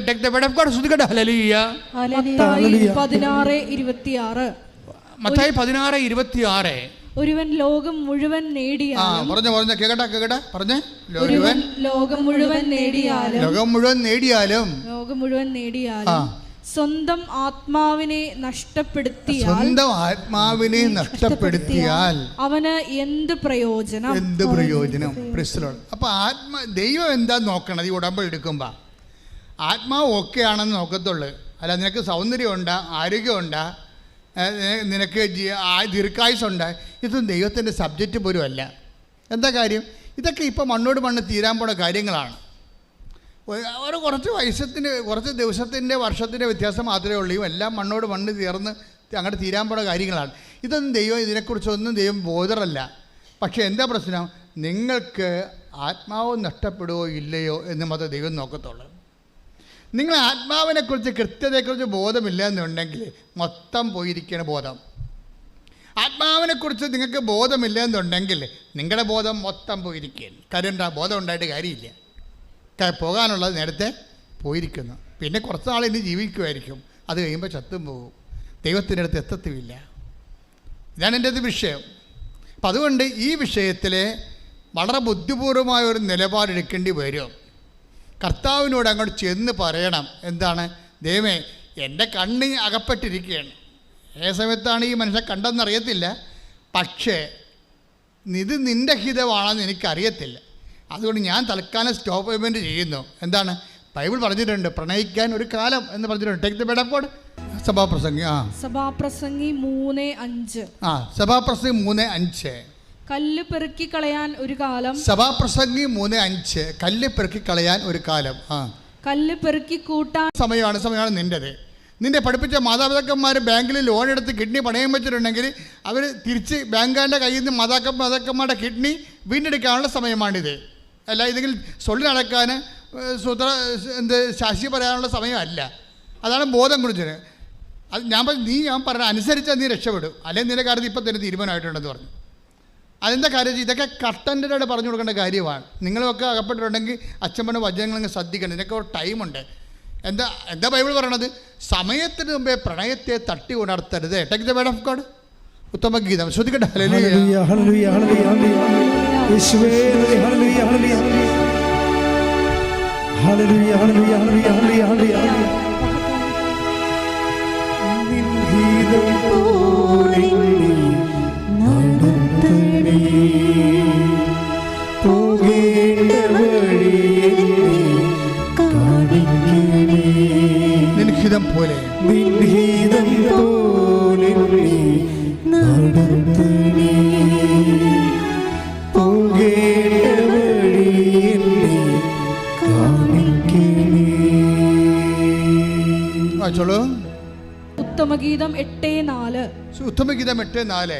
ജെറുസലേം പുത്രിമാരെ ഞാൻ കെഞ്ചുന്നു, ജെറുസലേം പുത്രിമാരെ ഞാൻ കെഞ്ചുന്നു, സമയമാകും മുമ്പേ നിങ്ങൾ പ്രേമത്തെ തട്ടി ഉണർത്തരുതേ, ഇളക്കി വിടരുതേ.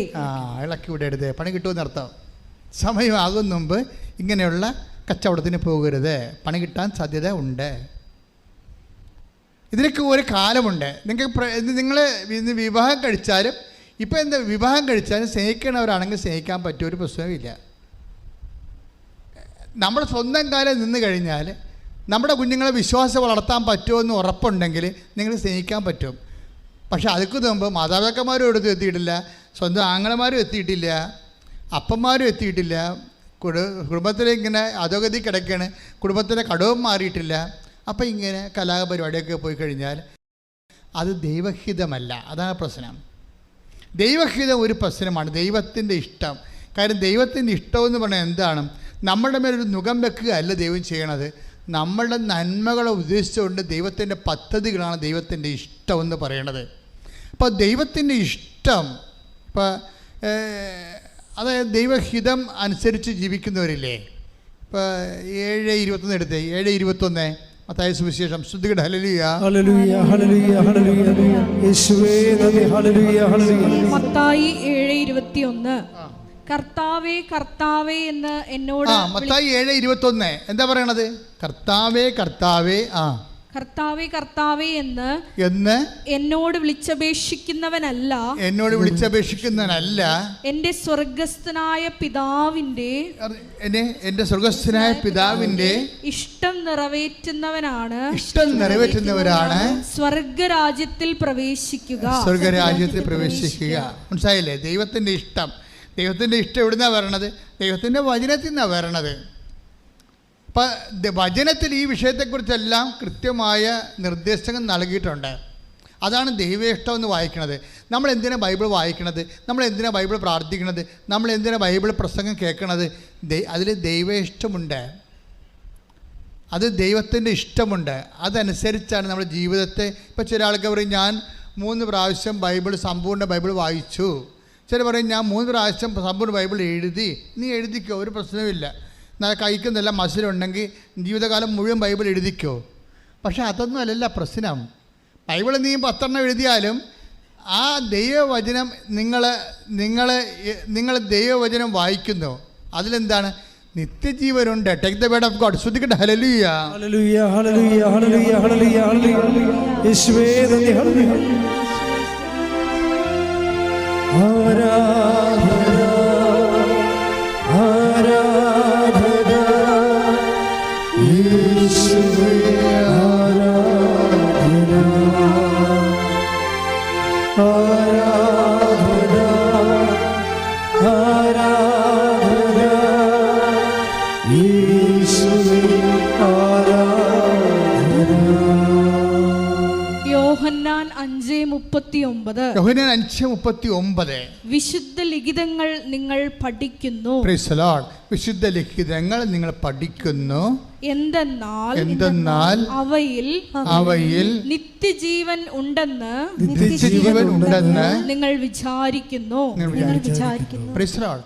അപ്പോൾ ദൈവവചനം പഠിക്കുന്നതും ദൈവവചനം എഴുതുന്നതും ദൈവവചനം വായിക്കുന്നതിൻ്റെ ഉദ്ദേശം എന്താണ്? നിത്യജീവനാണ്. നിത്യജീവനെക്കുറിച്ച് യാതൊരു കാഴ്ചപ്പാടും ഇല്ലാതെ ബൈബിൾ പ്രിൻ്റ് ചെയ്യുന്ന എന്തുമാത്രം പ്രസ്സുകാരുണ്ടാവും ഇല്ലേ? അവർക്ക് യാതൊരു കാഴ്ചപ്പാടുണ്ടാകത്തില്ല നിത്യജീവനെക്കുറിച്ച്. അവരൊരു ബിസിനസ് പോലെ ചെയ്യണതാണ്. ബൈബിൾ പ്രിൻ്റ് ചെയ്ത് വിലക്ക് വിൽക്കുന്ന പ്രസ്സുകാരൊക്കെ ഉണ്ട്. അതല്ല പ്രശ്നം. ദൈവവചനം നിങ്ങൾ അന്വേഷിക്കുമ്പോൾ നമ്മൾ എന്താ അന്വേഷിക്കുന്നതാണ് പറഞ്ഞത്? അതിൽ നിത്യജീവനുണ്ട്. പ്രാർത്ഥിക്കുക, കർത്താവേ, അങ്ങയുടെ വചനത്തിൽ നിന്ന് നിത്യജീവൻ കണ്ടെത്തുവാൻ വചനം വായിക്കാൻ എനിക്ക് അഭിഷേകം നൽകണമേ. ശ്രദ്ധിക്കട്ടെ. ഹല്ലേലൂയ.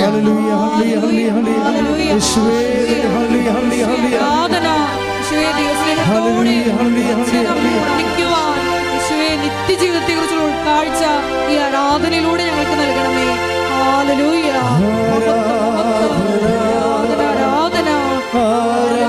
ആരാധന യേശുവേ ആരാധന ആരാധന ആരാധന യേശുവേ ആരാധന. പരിശുദ്ധ പരമ ദിവ്യകാരുണ്യത്തിന് ആരാധനയും സ്തുതിയും പുകഴ്ചയും ഉണ്ടായിരിക്കട്ടെ. അപ്പം നമ്മുടെ ബേസിക്സ് എന്താ? ബേസിക്സ് എന്ന് പറയണത് ആധാരം, അടിസ്ഥാനം എന്താണ്? അതായത് വെളിപാട് കിട്ടണമെങ്കിൽ ഉടമ്പടി വെളിപാടിൻ്റെയും സ്വപ്നത്തിൻ്റെയും ഒക്കെ സാധ്യതയുള്ള മഹാ ആധ്യാത്മികമായ പദ്ധതിയാണ്. പക്ഷെ അതിലൊക്കെ ചെല്ലണമെങ്കിൽ സിമ്പിളാണ്. എന്താ കാര്യം? അത് 14:21 എന്താ നമ്മൾ 14:21 വായിച്ചത്? ഒന്നുകൂടെ വായിച്ചേ. ശ്രുതികട്ടെ. ഹല്ലേലൂയ. യോഹന്നാൻ 14:21 എന്റെ കൽപ്പനകൾ സ്വീകരിക്കുകയും എന്റെ കൽപ്പനകൾ സ്വീകരിക്കുകയും എന്റെ കൽപ്പനകൾ സ്വീകരിക്കുകയും പാലിക്കുകയും ചെയ്യുന്നവനാണ് എന്നെ സ്നേഹിക്കുന്നത്. എന്നെ സ്നേഹിക്കുന്നവനെ എന്റെ പിതാവും സ്നേഹിക്കും. ഞാനും അവനെ സ്നേഹിക്കുകയും എന്നെ അവന് വെളിപ്പെടുത്തുകയും ചെയ്യും. അപ്പൊ വെളിപ്പെടുത്തുകയും ചെയ്യുമെന്നാണ്. അതിന് ആർക്ക് വേണമെങ്കിലും ദൈവം വെളിപ്പെടുത്താം. അതിന് ദൈവം ഒരു ലിമിറ്റോ അല്ലെങ്കിൽ ഒരു പ്രത്യേക വ്യക്തികളെയോ വെച്ചിട്ടില്ല. അതിൻ്റെ ഒരു മുൻ ആവശ്യം ഇത്രയേ ഉള്ളൂ: എന്നെ സ്നേഹിക്കണം, പിന്നെന്താണ്? എൻ്റെ കൽപ്പന പാലിക്കണം. അപ്പം എന്നെ സ്നേഹിക്കുകയും എൻ്റെ കൽപ്പന പാലിക്കുകയും ചെയ്യുക, അത് തന്നെയാണ് ഈ ഉടമ്പടി എന്ന് പറയണത്. ഉടമ്പടി എന്താ ചെയ്യണത്? അപ്പോൾ ഈ ഉടമ്പടി ചെയ്യുന്ന ആൾക്കാർക്ക് ആദ്യം എന്താ ഉണ്ടാകേണ്ടത്? ഈ 14:21 അനുസരിച്ച് എന്താ പറയുന്നത്? വായിച്ചോളൂ, വായിച്ചേ. എന്റെ കൽപ്പനകൾ സ്വീകരിക്കുകയും പാലിക്കുകയും ചെയ്യുന്നവനാണ് എന്നെ സ്നേഹിക്കുന്നത്. അപ്പോൾ ഉടമ്പടിയിൽ ഈ കൽപ്പനകൾ സ്വീകരിക്കുകയും പാലിക്കുകയും ചെയ്യുന്ന പരിപാടിയാണ് ഉടമ്പടി. അത് അങ്ങനെയുള്ളവരാണ് എന്നെ സ്നേഹിക്കുന്നത്. അപ്പോഴെൻ്റെ പ്രശ്നം വെച്ചാൽ അടുത്ത വചനം എന്താണ്? എന്നെ സ്നേഹിക്കുന്നവർക്ക് ഞാൻ എന്നെ തന്നെ, ഒന്ന് പറഞ്ഞ, എന്നെ സ്നേഹിക്കുന്നവർക്ക് ഞാൻ എന്നെ തന്നെ വെളിപ്പെടുത്തും. ഇപ്പൊ കൊച്ചുരഹസ്യക്ക് വന്നിരിക്കുന്നത് എന്താണ്? അവർക്ക് ഭയങ്കര ദൈവസ്നേഹമാണ്, അതുകൊണ്ട് വെളിപാടുണ്ട്. അതുകൊണ്ട് മകളോട് അവൾ പറയണത് എന്താണ്? നീ വിമാനത്ത് അവൾ ഒരു പൂച്ചക്കാലിനെ പോലെ അവിടെ കാണുന്നില്ല, ഫ്ലൈറ്റ് എല്ലാം റദ്ദായി ഇരിക്കണേ, എങ്കിലും നീ അവിടെ തന്നെ നിൽക്ക്. കർത്താവ് എന്നോട് പറയണത് എന്താണ്? 4 മണിക്ക് ഒരു ഫ്ലൈറ്റ് സ്റ്റാർട്ട് ചെയ്യുമെന്നാണ് പറയണത്. അപ്പോൾ നമ്മളവർക്ക് 40 പേരുണ്ടാവുമെന്ന് ഇല്ല, വെറും 3 പേര്. അതിലൊന്ന് ഇവളാണ്. ഇവൾക്ക് വേണ്ടി ആ ഫ്ലൈറ്റ് ചാർട്ട് ചെയ്യാൻ ആ ഒരു അറിവ് ദൈവത്തിൻ്റെ മനസ്സിൽ മാത്രമേ ഉള്ളൂ. ആ ദൈവത്തിൻ്റെ മനസ്സിലുള്ള അറിവ് എന്ത് ചെയ്ത് ദൈവം തന്നെ സ്നേഹിക്കുന്നവർക്ക് അങ്ങോട്ട് പകർന്നു കൊടുക്കും. എന്നിട്ട് അവരെന്ത് ചെയ്യും? അവരെന്ത് ചെയ്യും? ഓ, ചുമ്മാ എനിക്ക് തോന്നിയതായിരിക്കും അത്. പിന്നെ ഇപ്പോഴല്ലേ ഈ കോവിഡ് കാലത്തല്ലേ ഫ്ലൈറ്റ് ഉണ്ടാകാമോ, എന്നെ ഭ്രാന്താ. പിന്നെ ഒരാൾക്ക് വേണ്ടി ഒരു ഫ്ലൈറ്റ് മുഴുവനും അങ്ങോട്ട് ചാർട്ട് ചെയ്യാൻ പോകണം, ഇതൊക്കെ നോൺസെൻസാണ്. അതൊക്കെ ചുമ്മാ എൻ്റെ ഇഷ്ടം കൊണ്ട് അങ്ങ് തോന്നിയതാണ് എന്നൊക്കെ പറഞ്ഞ് ചേടത്തി തള്ളിക്കളഞ്ഞില്ല. ചേടത്തി ദൃഢനിശ്ചയത്തോടെ പറഞ്ഞു, നീ അവിടെ തന്നെ വിമാനത്ത് അവിടെ നിൽക്ക്. എന്താണ്? 4 മണിയാകുമ്പോൾ ഒരു ഫ്ലൈറ്റ് ചാർട്ടാവും. അത് കർത്താവ് നിനക്ക് വേണ്ടി ഒരുക്കണതാണ്. എന്ന് വെച്ചാൽ ബൈബിൾ കാലത്ത് പോലും നടക്കാത്ത കാര്യങ്ങളാണ് ദൈവം ഈ ഉടമ്പടിയിലൂടെ ഇക്കാലത്ത് നടക്കണത്. നമുക്ക് ചിന്ത ഞെട്ടിപ്പോവും. നിങ്ങളെ കൈവച്ചിരിക്കുന്ന സംഭവം ഉണ്ടല്ലോ, നിങ്ങളുടെ രക്ഷയുടെ ഒരു സംവിധാനത്തിലാണ് ദൈവം നിങ്ങളെ കൊണ്ടുവന്നിരിക്കുന്നത്. ഞാൻ എന്തിനാണ് ശാസനാപൂർവ്വം സംസാരിക്കുന്നത് വെച്ച് കഴിഞ്ഞാൽ, ചില ആൾക്കാർ ബുദ്ധിബോധമില്ലാതെ ആരെങ്കിലും പറയണ കേട്ട് കൊണ്ടുവന്ന് നിങ്ങളെ അപേക്ഷകത്തിലെ പോലെ എഴുതിയിട്ടിട്ടുണ്ട്. അവരൊക്കെ റീതിങ്ക് ചെയ്തിട്ട് കറക്റ്റ് ഉടമ്പടിയുടെ ഫോർമാറ്റിൽ വരണം. ഉടമ്പടിക്ക് ആദ്യം എന്താ വേണ്ടത്? ദൈവസ്നേഹമാണ് വേണ്ടത്. ദൈവസ്നേഹമാണ് വേണ്ടത്.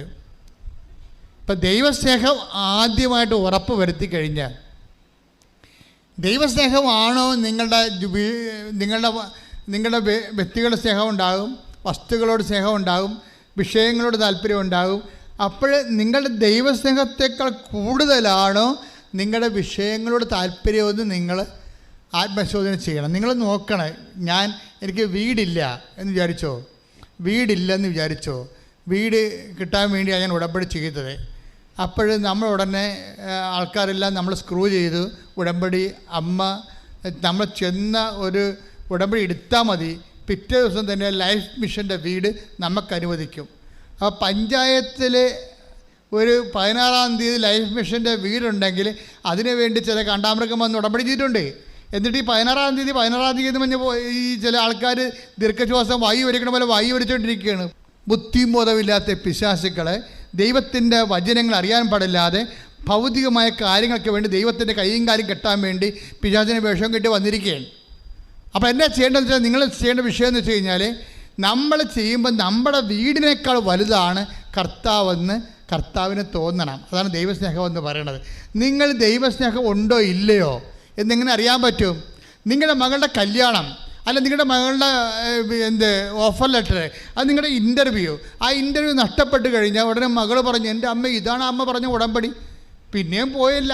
ഓരോ വിഷയം. പണ്ടെനിക്ക് ഉടമ്പടി എടുക്കുന്ന മുമ്പ് 2 മൊടിയുടെ പോയുള്ളായിരുന്നു. ഉടമ്പടി എടുത്തപ്പോൾ 3 പോയല്ല. ഇതാണ് നിങ്ങൾ പറഞ്ഞ ഉടമ്പടി എന്ന് മകൾ നമ്മളെ കയറ്റി കയറുമ്പോൾ നമ്മൾ കാണ്ടാമൃഗം പറഞ്ഞ് കേട്ടിട്ട് ദൈവത്തോട് പറഞ്ഞു, ദൈവമേ ഇതാണ് ഉടമ്പടി. പണ്ട് എൻ്റെ മകൾ ഉടമ്പടി എടുക്കാമായിരുന്നപ്പോൾ തമ്മിൽ 2 മൊടികൾ കിട്ടുമായിരുന്നു. ഇപ്പോൾ ഉടമ്പടി എടുത്തപ്പോൾ 3 മൊടികളും പോയി. എൻ്റെ മകളെ, ദൈവം നിൻ്റെ സ്വഭാവം ഇതായത് കാരണം നിൻ്റെ സ്നേഹത്തെ ദൈവം പരീക്ഷിക്കുകയാണ്. അതിനൊരു ബുദ്ധിയും ബോധവും നമുക്കുണ്ടാകണം. കാരണം ദൈവത്തിൻ്റെ പ്രഖ്യാപിത നിലപാട്, നയത്തിൻ്റെ പരിപാടികൾ എന്താണ്? ആദ്യം തന്നെ ഈ സംഭവം പരീക്ഷിക്കും. നിങ്ങൾക്കറിയാമല്ലോ, എനിക്ക് ഈ ആത്മീയം ഉള്ളതുപോലെ കർത്താവ് എന്നോട് പറഞ്ഞൊരു കാര്യമാണ്. എന്താ കാര്യം എന്നാ പറഞ്ഞറിയാമോ? കർത്താവിനോട് പറഞ്ഞുള്ള കാര്യം, നീ സഭയുടെ സാംസ്കാരിക കലാപൈതൃകങ്ങളെ സംരക്ഷിക്കണം. അത് മണ്ണോട് മണ്ണ് തീർന്നിരിക്കുകയാണ്. അപ്പം ഞാൻ പട്ടം കിട്ടി പുറത്ത് വന്നപ്പോൾ കർത്താവ് എന്നോട് ആദ്യം പറഞ്ഞ കാര്യങ്ങൾ ഒന്നതാ, ജനങ്ങളുടെ നവീകരണം, വിശുദ്ധീകരണം എല്ലാം പറഞ്ഞ കൂട്ടത്തിൽ പറഞ്ഞ് സഭയുടെ സാംസ്കാരിക കലാപൈതൃകങ്ങളുണ്ട്. അത് മിഷണറി സാഹിത്യമാണ്, മിഷണറി സമ്പ്രദായങ്ങളാണ്. അത് നീ റീക്രിയേറ്റ് ചെയ്യണം, റീജുവിനേറ്റ് ചെയ്യണം. അതിൻ്റെ പുത്തമ്പാനുണ്ട്, അമ്മാനമുണ്ട്, ദേവാസ്തവിളിയുണ്ട്, പിച്ചപ്പാട്ടുണ്ട്, അണ്ണായിപ്പാട്ടുണ്ട്, പരിചമുട്ടുകളിയുണ്ട്, പരിചവീസുകളിയുണ്ട്, ചവിട്ടുകളകുണ്ട്. ഈ കാര്യങ്ങളെല്ലാം പോയി കിടക്കുകയാണ്. എല്ലാം നീ തിരിച്ചു വിടാൻ പറഞ്ഞു. അപ്പം അന്ന് പോലെ ഇന്ന് വരെ നിങ്ങൾക്കറിയാമല്ലോ, കൃപാസനം പത്രം ലക്ഷങ്ങൾ വായിക്കുന്ന പത്രങ്ങളാണ്. എല്ലാ പത്രത്തിലും ഉണ്ടാകും സഭയുടെ സാംസ്കാരിക കലാപൈതൃകങ്ങൾ, അല്ലേ? കഴിഞ്ഞ ദിവസങ്ങളിൽ നമ്മൾ ചവിട്ട് നാടകം ഇവിടെ വൈക്കത്ത് കളിച്ചു. അതിന് മുമ്പ് 1 മാസം ചവിട്ട് നാടകം നമ്മുടെ പട്ടുമല കളിച്ചു. എല്ലാ ദിവസവും ഇതുണ്ട്. കാര്യം ഇത് സഭയുടെ സാംസ്കാരിക കലാപൈതൃകങ്ങളാണ്, മിഷൻ്റെ ഭാഗമാണത്. അപ്പം അത് നടത്തിക്കൊണ്ടിരിക്കുന്ന സമയത്ത് ഇപ്പം ഞാൻ ആദ്യമായിട്ട് മലയാളത്തിൽ തിരയും തീരക്കാറ്റും. അപ്പോൾ എൻ്റെ മനസ്സിലുണ്ടായിരുന്ന ഏറ്റവും വലിയ പ്രശ്നം ചവിട്ട് നാടകം, ചരിത്ര നാടകം, അതുപോലെ തന്നെ ഭക്തിപ്രധാനമായ നാടകങ്ങളുണ്ട്. ബിജിന നാടകം, അതുപോലെ തന്നെ ജ്ഞാനസുന്ദരി നാടകം, ഇങ്ങനെയൊക്കെ ഉണ്ട്. പിന്നെ പുണ്യാളന്മാരുടെ നാടകമുണ്ട്. അതുപോലെ തന്നെ ഗീ വർഗീസ്, വിസ്തസ് ബെസ്സാനോസ്. അപ്പോൾ എൻ്റെ മനസ്സിൽ തോന്നി, എന്തുകൊണ്ടാണ് ഈ നാടകത്തിന് ജനജീവിതവുമായിട്ട് ഇൻട്രാക്ട് ചെയ്യാൻ പറ്റാത്തത്? അതാത് കാലത്തുള്ള കാലിക പ്രശ്നങ്ങളെ നാടകത്തിലൂടെ അവതരിപ്പിച്ചുകൊണ്ട് ഈ കാലഘട്ടത്തിലെ മനുഷ്യൻ്റെ ആവശ്യങ്ങളോട് എന്തുകൊണ്ടാണ് ഇതിന് സംവേദിക്കാൻ പറ്റാത്തത്? അങ്ങനെ ചിന്തിച്ചതിൻ്റെ ഫലമായിട്ടാണ് ഞാൻ തിരയും തീരക്കാറ്റും എന്നും പറഞ്ഞുകൊണ്ട് 92 നരസിംഹറാവു കടൽ വിറ്റായിരുന്നു. അതുകൊണ്ട് തീരപരിപാലന നിയമം വന്നപ്പോൾ ശരിക്കും നമ്മൾ തീരം നമുക്ക് ജീവിക്കാൻ പറ്റാത്ത പരുവത്തിലായി. പിന്നെ തീരക്കടലിലാണെങ്കിൽ ബോട്ടുകാരൻ ട്രോൾ ചെയ്ത് മത്സ്യത്തൊഴിലാളി, നാടൻ മത്സ്യത്തൊഴിലാളി പട്ടിണിയിലുമായി. അപ്പോൾ ഇതൊക്കെ സംഘർഷം അനുഭവിക്കുന്ന സമയത്ത് ഞാൻ 94 തിരയും തീരക്കാറ്റും എന്ന് പറഞ്ഞ് നാടകം എഴുതി കളിക്കാൻ പോയത്. ഇന്ന് രാത്രി കളിയുണ്ടെങ്കിൽ പകൽ സ്റ്റേജ് ഇട്ടപ്പോൾ കുറേ ആശാന്മാർ നാടകം കളിക്കുന്ന ആശാന്മാർ പകൽ ചവിട്ടാട സ്റ്റേജ് ഇട്ടിരിക്കുകയാണ്. അപ്പം ഞാൻ സ്റ്റേജിനവിടെ പോയി നിൽക്കുന്നത്, എല്ലാം ഓരോ മൂവ്മെൻറ്റിനും ഞാനിവിടെ ഉണ്ട്. അപ്പോൾ നിൽക്കുമ്പോൾ ഈ പകൽ 12 മണിക്ക് ഈ ഇട്ട സ്റ്റേജിൻ്റെ പുറത്ത് കയറി ചവിട്ടുനാടക ഈ ആശാന്മാർ ചവിട്ടുകയാണ്. അവർ കവിത്തമെടുത്ത് കലാശം കൊട്ടുകയാണ്. അവിടുത്തെ ഭയങ്കര ഈ താണ്ഡവമായത് കാരണം ചവിട്ടിപ്പൊളിച്ച് ചിലപ്പോൾ അവിടുത്തെ വേദി തന്നെ ഒടിഞ്ഞു വീഴും. അത്രയും ഉഗ്രം ചവിട്ടി അവിടെയാണ്. അപ്പോൾ എനിക്ക് വിറഞ്ഞ് ഞാൻ അപ്പം നിങ്ങൾ എന്നാ പ്രാന്താ കാണിക്കണേ, എനിക്ക് നാണുണ്ടോ, താഴെ ഇറങ്ങി നിന്നേ. അപ്പോൾ പറഞ്ഞു, അച്ഛാ ഇപ്പം പകരി സാധനം ചവിട്ടി നോക്കിയാലുണ്ടല്ലോ, രാത്രി നാടകം കളിക്കുമ്പോൾ ഇത് ഒടിഞ്ഞു പോയാൽ ജനങ്ങളുടെ മുമ്പിൽ മുഴുവൻ നമ്മൾ നാണം കെട്ടു. അപ്പം ഞാൻ പറഞ്ഞു എന്നാ ചവിട്ടിക്കൊള്ളാൻ പറഞ്ഞു. എന്താ സംഭവം? സ്റ്റേജ് അവരെന്താ നോക്കണത്? സ്റ്റേജിന് വിസ്താരമുണ്ടോ, സ്റ്റേജിന് പൊക്കമുണ്ടോ, അതല്ല, അതൊന്നുമല്ല നോക്കണത്. സ്റ്റേജ് നല്ല കാണാൻ ഭംഗിയാണോ എന്നൊന്നല്ല നോക്കണത്. സ്റ്റേജിനെ വിശ്വസിക്കാൻ കൊള്ളാമോ, തട്ടിനെ വിശ്വസിക്കാൻ കൊള്ളാമോ, അതാണ്. Is it reliable? വിശ്വസിക്കാൻ പറ്റുമോ? ദൈവം അത് തന്നെ നോക്കണത്. നിൻ്റെ സൗന്ദര്യമോ നിൻ്റെ ആരോഗ്യമോ നിൻ്റെ ജോലിയോ നിൻ്റെ പെൻഷനോ നിൻ്റെ വസ്തുക്കളോ ഒന്നും നോക്കത്തില്ല. ഈ പണ്ടാരത്തിനെ വിശ്വസിക്കാൻ കൊള്ളാമോ? അതാണ് പ്രശ്നം. ഇതിനെ വിശ്വസിക്കാൻ കൊള്ളാമോ? ഈ ഒരാളിൻ്റെ അടുത്താണ് വന്ന് തലവെച്ചെടുത്തിരിക്കണം, മനസ്സിലായില്ലേ? ഈ ഒരാളിൻ്റെ അടുത്ത് വന്നാൽ നമ്മൾ തലവെച്ചിരിക്കണം ഉടമ്പടിയിൽ. നമ്മൾ ദൈവം ആദ്യം നോക്കണത് എന്താണ്? ഇതിനെ വിശ്വസിക്കാൻ കൊള്ളാവോ? ഈ വിശ്വസിക്കാൻ കൊള്ളാവോ എന്ന് ചോദിച്ചപ്പോൾ കഴിഞ്ഞ ദിവസങ്ങളിലെ ബാബു ഫിലിപ്പ് എന്നും പറഞ്ഞൊരുത്തൻ വന്ന് ഉടമ്പടി ചെയ്ത്, പത്തനംതിട്ടക്കാരനാണ്. കക്ഷി കർണാടകയിൽ പോയി റബ്ബർ വെട്ടുകയാണ്. അപ്പോൾ റബ്ബർ വെട്ടിക്കൊണ്ടിരിക്കുന്ന സമയത്ത് പുള്ളിയോട് പല ആൾക്കാർ പുള്ളിക്കാരൻ പയ്യന്നൂർ നിൽക്കുന്ന സമയത്ത് 2 പയ്യൻസ് വന്നിട്ട് കൃപാസനം പത്രം കൊടുക്കും. അപ്പോൾ പുള്ളിക്കാരൻ പത്രം വായിക്കും, പുള്ളിക്ക് ഇഷ്ടപ്പെടും. അപ്പോൾ പുള്ളിക്കാരൻ പറയും, മാതാവേ ഞാൻ കർണാടകയിൽ നിൽക്കുകയാണ്, എനിക്ക് ഒന്നും നിൻ്റെ അടുത്ത് വരാൻ ഒത്തെങ്കിൽ ഭയങ്കര ഭാഗ്യം വരണം. എൻ്റെ ജീവിതം കടങ്ങളുണ്ട്, പിന്നെ എൻ്റെ വരുമാനമൊക്കെ മോശമാണ്, റബ്ബറൊന്നും പാല് തരണില്ല, ആകപ്പാടെ വിഷമമാണെന്നൊക്കെ പക്ഷേ എനിക്ക് വരാൻ പറ്റണില്ല. കാര്യം റബ്ബർ വെട്ട് കഴിഞ്ഞിട്ട് എങ്ങനെ പോകും? അപ്പോൾ മാർച്ചിലാണ് മറ്റേ വെട്ട് തീരും, മാർച്ചിൽ വെട്ട് തീരും. അപ്പോൾ അതുകൊണ്ട് മാർച്ച് കഴിയുമ്പോൾ വരാമെന്ന് മാതാവിനോട് പറഞ്ഞ് ഞാൻ മാർച്ച് കഴിയുമ്പോൾ വന്നേക്കാമെന്ന് പറഞ്ഞു ഉടമ്പെടുക്കാൻ വേണ്ടി. പക്ഷേ അമ്മയോട് ഇത് പറഞ്ഞപ്പോൾ അമ്മ എന്നാന്ന് വെച്ച് കഴിഞ്ഞാൽ മാർച്ചിന് മുമ്പ് തന്നെ ഇയാൾക്ക് വരാനുള്ള ഒരു അനുഗ്രഹം കൊടുത്ത്. അപ്പോൾ ഈ റബ്ബർ വെട്ടുകാരന് ആ സഹോദരൻ വന്ന് ഉടമ്പടി ചെയ്ത്. ഉടമ്പടി ചെയ്തപ്പോൾ ഇവ ചെയ്തിട്ട് ഒരു വീട്ടിൽ ചെല്ലും. കർണാടകത്തിൽ ഒരു മുതലാളിയുടെ റബ്ബറാണ് വെട്ടണത്. അപ്പോൾ അയാൾ ചിരിച്ചുകൊണ്ട് ഇയാളെ സ്വീകരിക്കുകയാണ്. ഇയാളെന്താ പറയണതെന്നറിയാമോ? മകനെ, നീ ഉടമ്പടി എടുത്തപ്പോൾ രക്ഷപ്പെട്ടത് ഞങ്ങളാണ്. അപ്പോൾ ഇയാൾ അന്തം വിട്ടുപോയി. അപ്പോൾ ഇയാൾ ചോദിച്ചു എന്നാ പറ്റി?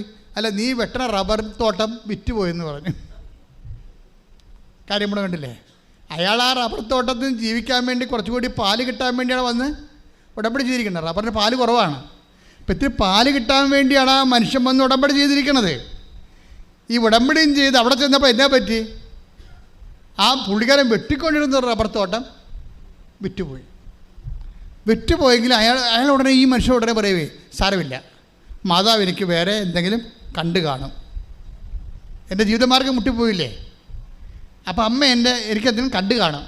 അതുകൊണ്ട് ഈ മനുഷ്യൻ എൻ്റെ പേരിൽ നിരാശയോ സങ്കടമോ ഇല്ല. ബുദ്ധിയും ബോധം ഇല്ലാത്തവരാണെങ്കിൽ പോയി ഉടമ്പടി എടുത്തപ്പോൾ വിളക്കാന്ന് വെച്ചാൽ പാണ്ടായാലെന്ന് പറഞ്ഞ് പോയി വേണമെങ്കിൽ 2 സ്മോൾ അടിച്ചിട്ട് ദൈവത്തിൽ തെറി പറയും. ഇതാണ് വിഷയം ഇതിനകത്ത് വരണത്. അപ്പോൾ ഈ ഉടമ്പടി എടുക്കുന്നവർക്ക് നമ്മൾക്ക് ഈ ദൈവികമായ മനസ്സുകൾ വെളിപ്പെടുന്നത് വ്യത്യസ്തമായ കാലാവസ്ഥ കാണിച്ചുകൊണ്ടായിരിക്കും. അപ്പോൾ അതിനൊക്കെ കാണാൻ നമുക്കൊരു ബുദ്ധി ഉണ്ടാകണം. ഈ മനുഷ്യൻ വെയിറ്റ് ചെയ്തിട്ട് ഇയാൾ പറയണേ, ഞാൻ ഏതായാലും ഇപ്പം ഞാൻ ഫ്രീ ആയി, എൻ്റെ തോട്ടം പോയില്ലേ, അപ്പോൾ ഞാൻ ഫ്രീ ആയി. ഞാൻ എന്ത് ചെയ്യുന്നറിയാമോ? 2 മണിക്ക് ഞാൻ എഴുന്നേക്കലാണ്. റബ്ബർ തോട്ടത്തിൽ പോകണമെങ്കിൽ 3 മണിക്ക് എത്തണം, അവിടെ 6 മണിക്ക് മുമ്പ് വെട്ടി തീരണം. അപ്പോൾ ഞാൻ 2 മണിക്ക് എഴുന്നേക്കും. 2 മണിക്ക് എഴുന്നേറ്റ് എനിക്ക് വെട്ടാത്ത തോട്ടയിലില്ല, ഞാൻ കൈ വരച്ച് നിന്നാണ് കൊന്തയിൽ വന്ന്. അതാണ് ഒരു സംഭവം, ഒരു സാഹചര്യത്തെ ആ മനുഷ്യൻ അഭിമുഖീകരിക്കുന്ന രീതി കണ്ടില്ലേ? ഞാൻ 2 മണിക്കാണ് എഴുന്നേറ്റ് പോകും, കാര്യം ഞാൻ ഇങ്ങനെ പരിചയിച്ച് പോയതാണ്. ഇപ്പം പക്ഷേ വെട്ടാൻ തോട്ടമില്ല. അത് ഞാൻ കൈവിരിച്ച് വന്നുകൊണ്ട് ജോമാല ചെല്ലും. രാവിലെ ഞാൻ പള്ളിയിൽ പോകും, പക്ഷേ എനിക്ക് പള്ളി അടുത്തൊന്നുമില്ല, ഞാൻ ഓട്ടോറിക്ഷ പിടിച്ച് കുർബാന കാണാൻ പോകും. അപ്പോൾ എന്നാ പറ്റിയെന്ന് വെച്ച് കഴിഞ്ഞാൽ റബ്ബർ തോട്ടം പോയി, പക്ഷേ ദൈവത്തോടുള്ള ഉടമ്പടി അയാൾ മുടക്കണില്ല. അങ്ങനെ ഒരു ദിവസം വന്ന് പുള്ളി ടൗണിൽ ചെന്നപ്പോൾ ഒരു ചേട്ടൻ പറഞ്ഞ്, എടാ എന്താ നീ കറങ്ങി നടക്കണത്, പണിയൊന്നുമില്ലേ? അപ്പോൾ പറഞ്ഞ് എൻ്റെ തോട്ടം വിറ്റുപോയെന്ന് പറഞ്ഞു. അത് കുഴപ്പമില്ല, നീ വാ, നിങ്ങൾക്ക് 2 തോട്ടം തരാമെന്ന് പറഞ്ഞു. 2 തോട്ടം കൊടുക്കുക തന്നെയില്ല. അയാൾ പറയണത് ഈ മാതാവാണ് എനിക്ക് റബ്ബർ വെട്ടി തന്നതെന്ന്. എന്താ കാര്യം? ഇങ്ങനെ ചറം ചീറ്റിക്കൊണ്ടിരിക്കുന്ന സംഭവം. അതായത് ഈ മനുഷ്യൻ മറ്റ് റബ്ബർ തോട്ടത്തിൽ കിടന്നിരുന്നെങ്കിലേ അയാൾ നശിച്ചു പോയേനം, വരുമാനമില്ലാതെ. അമ്മയ്ക്ക് ഇയാളെ മാറ്റണം. അതുകൊണ്ട് ഇയാൾ വിറ്റെന്താ? ഇയാൾ പറഞ്ഞത് അവിടെ ചറം കൂടുതൽ കിട്ടണമെന്നാണ് പറഞ്ഞത്. അത് നടക്കാത്ത കാര്യമായതുകൊണ്ട് അമ്മ ഇയാൾ അവിടുന്ന് മാറ്റിയിട്ട് വേറെ തോട്ടം കൊടുത്തിട്ട് 1-ന് 2 തോട്ടം കൊടുത്ത്. ആ സാക്ഷ്യം കേൾക്കണം. അപ്പോൾ ഇതിൻ്റെ അകത്തൊക്കെ വരുന്ന ഒരു സാക്ഷ്യങ്ങളുടെ പിന്നിലെ വിഷയം എന്ന് വെച്ചാൽ നമ്മൾ ഉടമ്പ് എടുക്കുന്നവർ വളരെ ഇൻ്റലിജൻ്റ് ആയിരിക്കണം, പിന്നെ ശ്രദ്ധ ഉണ്ടാകണം, പിന്നെ ദൈവത്തിൻ്റെ മുമ്പിൽ നമ്മുടെ ഈ പഴയ അഭ്യാസം കാണിച്ച് പണി മേടിക്കരുത്. കാര്യം ദൈവം നോക്കണത് ഈ റബ്ബർ തോട്ടം വിറ്റാൽ, ഇവൻ്റെ റബ്ബർ തോട്ടം വിറ്റാൽ ഇവൻ തിരിച്ചെന്നെ തന്തയ്ക്ക് വിളിക്കുമോ എന്നാണ് ദൈവം നോക്കണത്. മനസ്സിലായില്ലേ? എന്ന് വെച്ച് കഴിഞ്ഞാൽ വിശ്വസിക്കാൻ പറ്റുമോ? ചവിട്ട് നോക്കുകയാണേ, ചവിട്ട് നടക്കാരൻ പകരം ചവിട്ടത്തില്ലേ, അതുപോലെ ഇത് ഒടിയുവാന്ന് ചവിട്ട് നോക്കും. നിന്നൊക്കെ ആദ്യം കിട്ടാൻ പോണ പണി നീ ഒടിയുവാ ഇല്ലെന്നേ നോക്കത്തുള്ളൂ. അതായത് മിക്കവാറും ഞാൻ ഇന്നലെ കണ്ടിരിക്കേണ്ട 40% ആൾക്കാരും ഉടമ്പടി എടുത്തവർ ആദ്യത്തെ ദൈവത്തിൻ്റെ ചവിട്ടിൽ തന്നെ സാധനം ഒടിഞ്ഞു മാറും. പിന്നെ പ്രാർത്ഥനയില്ല, പള്ളിപ്പോക്കില്ല, ദാനധർമ്മമില്ല, വീട്ടിലാരുടെ മിണ്ടത്തില്ല, ഒരു പരിപാടിയില്ല. അപ്പം ഇങ്ങനെയുള്ള ഈ നമ്മുടെ ഈ റബ്ബർ പലക പോലുള്ള ആൾക്കാർ വന്ന് ഉടമ്പടി എടുത്തിട്ടുണ്ട്. ഉടമ്പടി എടുക്കുമ്പോൾ ഓർക്കുക, ഇത് വിശ്വസ്തതയുടെ പ്രാർത്ഥനയാണ്. വിശ്വസ്തതയുടെ പ്രാർത്ഥനയാണ്. ഇതിനെ ശ്രദ്ധിക്കട്ടെ. ഹല്ലേലൂയ, ഹല്ലേലൂയ, ഹല്ലേലൂയ, ഹല്ലേലൂയ. യേശുവേ നന്ദി. ഹല്ലേലൂയ, ഹല്ലേലൂയ, ഹല്ലേലൂയ. ഉടമ്പടി പ്രാർത്ഥനയിൽ ഉടനടി പരിഹാരമേകും. നിയമാവർത്തനം 7:9. നിയമാവർത്തനം 7:9. ഉടനടി പരിഹാരമേകും. അവൻ പറയുന്നത് ചെയ്തിടുവിൻ. ജീവിതം ധന്യമായിത്തീർന്നിടും.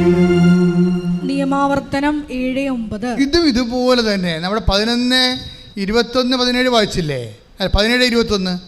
അതുപോലെ തന്നെ ഉടമ്പടി വചനമാണ് നിയമാവർത്തനം എത്രയാണ്? 7:9. 7:9. അതിനാൽ നിങ്ങൾ അറിഞ്ഞുകൊള്ളുക. അതിനാൽ നിങ്ങൾ അറിഞ്ഞുകൊള്ളുക. അതിനാൽ നിങ്ങൾ അറിഞ്ഞുകൊള്ളുക. നിങ്ങളുടെ ദൈവമായ കർത്താവാണ് ദൈവം. നിങ്ങളുടെ ദൈവമായ കർത്താവാണ് ദൈവം. തന്നെ സ്നേഹിക്കുകയും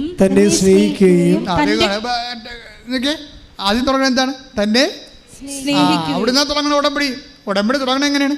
തന്നെ സ്നേഹിക്കുകയും. ആദ്യം ചെയ്യണ, അല്ലാതെ നിങ്ങളുടെ IELTS സ്നേഹിക്കുകയും നിങ്ങളുടെ വസ്തുവിനെ സ്നേഹിക്കുകയും നിങ്ങളുടെ ഭർത്താവിനെ സ്നേഹിക്കുകയും ഭാര്യയെ സ്നേഹിക്കുകയും ചെയ്യണമല്ല. ആദ്യം എന്താണ്? ദൈവത്തെ സ്നേഹിക്കണം. അതാണ് ഇവിടെ നിന്ന് ഉടമ്പടി തുടങ്ങണത്. പറഞ്ഞ് തന്നെ സ്നേഹിക്കുകയും, പറഞ്ഞ് തന്നെ സ്നേഹിക്കുകയും അടുത്ത വചനം, തന്റെ കൽപ്പന പാലിക്കുകയും ചെയ്യുന്നവനോട്, തന്റെ കൽപ്പന പാലിക്കുകയും ചെയ്യുന്നവനോട് 1000 തലമുറകൾ വരെ ഉടമ്പടി പാലിക്കുകയും അചഞ്ചലമായ സ്നേഹം പ്രകടിപ്പിക്കുകയും ചെയ്യുന്ന വിശ്വസ്തനായ ദൈവം. അപ്പം വിശ്വസ്തനായ ദൈവമാണ്. അതായത് ഇതുപോലെ തന്നെയാണ് വിശ്വസ്തത നമുക്ക് വേണ്ടത്. ആ ദൈവം പറയുന്നുണ്ട്. എന്താണ്? കർത്താവ് വിശുദ്ധിയുള്ളവരെ പോലെ നമ്മളും വിശുദ്ധരായിരിക്കാൻ പറയണ പോലെ തന്നെയാണ് ഈ വിശ്വസ്തത. എങ്ങനെയാണ് ദൈവം അളക്കണത്? നമ്മുടെ വിശ്വസ്തത അളക്കണത് ആദ്യമേ തന്നെ തരികിട കാര്യങ്ങൾ സംഭവിക്കും. ഉടമ്പടി എടുത്ത് ആദ്യത്തെ മാസവും 2-ാമത്തെ മാസവും 3-ാമത്തെ മാസമൊക്കെ ചില സമയത്ത് നേരെ ഓപ്പോസിറ്റായിട്ടുള്ള കാര്യങ്ങൾ സംഭവിച്ചുകൊണ്ടിരിക്കും. പക്ഷെ അതുകൊണ്ട് ചില ആൾക്കാർ എന്ത് ചെയ്യും? അതുകൊണ്ട് ഉടമ്പടി എടുത്തിട്ടും പിന്നെ സങ്കടത്തിന് നമ്മൾ ജപ്തി നടപടിക്ക് മാറ്റമൊന്നുമില്ലല്ലോ. ഉടമ്പടി എടുത്തിട്ടും പിന്നെ ഞാൻ പരീക്ഷയ്ക്ക് തോറ്റല്ലോ, ഉടമ്പടി എടുത്ത് പിന്നെ ഞാൻ ഇൻ്റർവ്യൂ തോറ്റല്ലോ എന്നൊക്കെ പറഞ്ഞിട്ട് പ്രത്യക്ഷിക്കുന്ന പ്രാർത്ഥനയ്ക്ക് താമസിച്ച് എഴുന്നേക്കും, പത്രം കൊടുക്കത്തില്ല, പ്രേക്ഷിത പ്രവർത്തനം ചെയ്യത്തില്ല, ആക്കാനും വേണ്ടി ഓക്കാനിക്കണ ഒപ്പിച്ചുണ്ടാക്കി കൊടുത്ത് വരുത്തി തീർക്കും. ഇങ്ങനെയുള്ള വാദപ്പനി പരിപാടിയൊക്കെ കാണിക്കും. അതോടുകൂടി നിങ്ങളുടെ കാര്യത്തിൽ തീരുമാനമായി, നിങ്ങൾ ഉടമ്പടിയിലല്ല. അത് എപ്പോഴും നമ്മൾ ശ്രദ്ധിക്കണം. എന്തെങ്കിലും ഒരു നെഗറ്റീവ് ദൈവത്തിൽ നിന്ന് കാണിച്ചു കഴിഞ്ഞാൽ നമുക്ക് മനസ്സിലായി ഇത് ടെസ്റ്റാണ്, ചവിട്ടി നോക്കുകയാണ്, ഒടിവാൻ നോക്കുകയാണ്. ഞാൻ ഒടിയത്തില്ലെന്ന് പറഞ്ഞുകൊണ്ട് നിങ്ങൾ ഇരുട്ട് ചെയ്യണം. കൈയിട്ടിച്ച് കർത്താവ് ഹല്ലേലൂയ. ഹല്ലേലൂയ, ഹല്ലേലൂയ, ഹല്ലേലൂയ. യേശുവേ ആരാധന. ഹല്ലേലൂയ.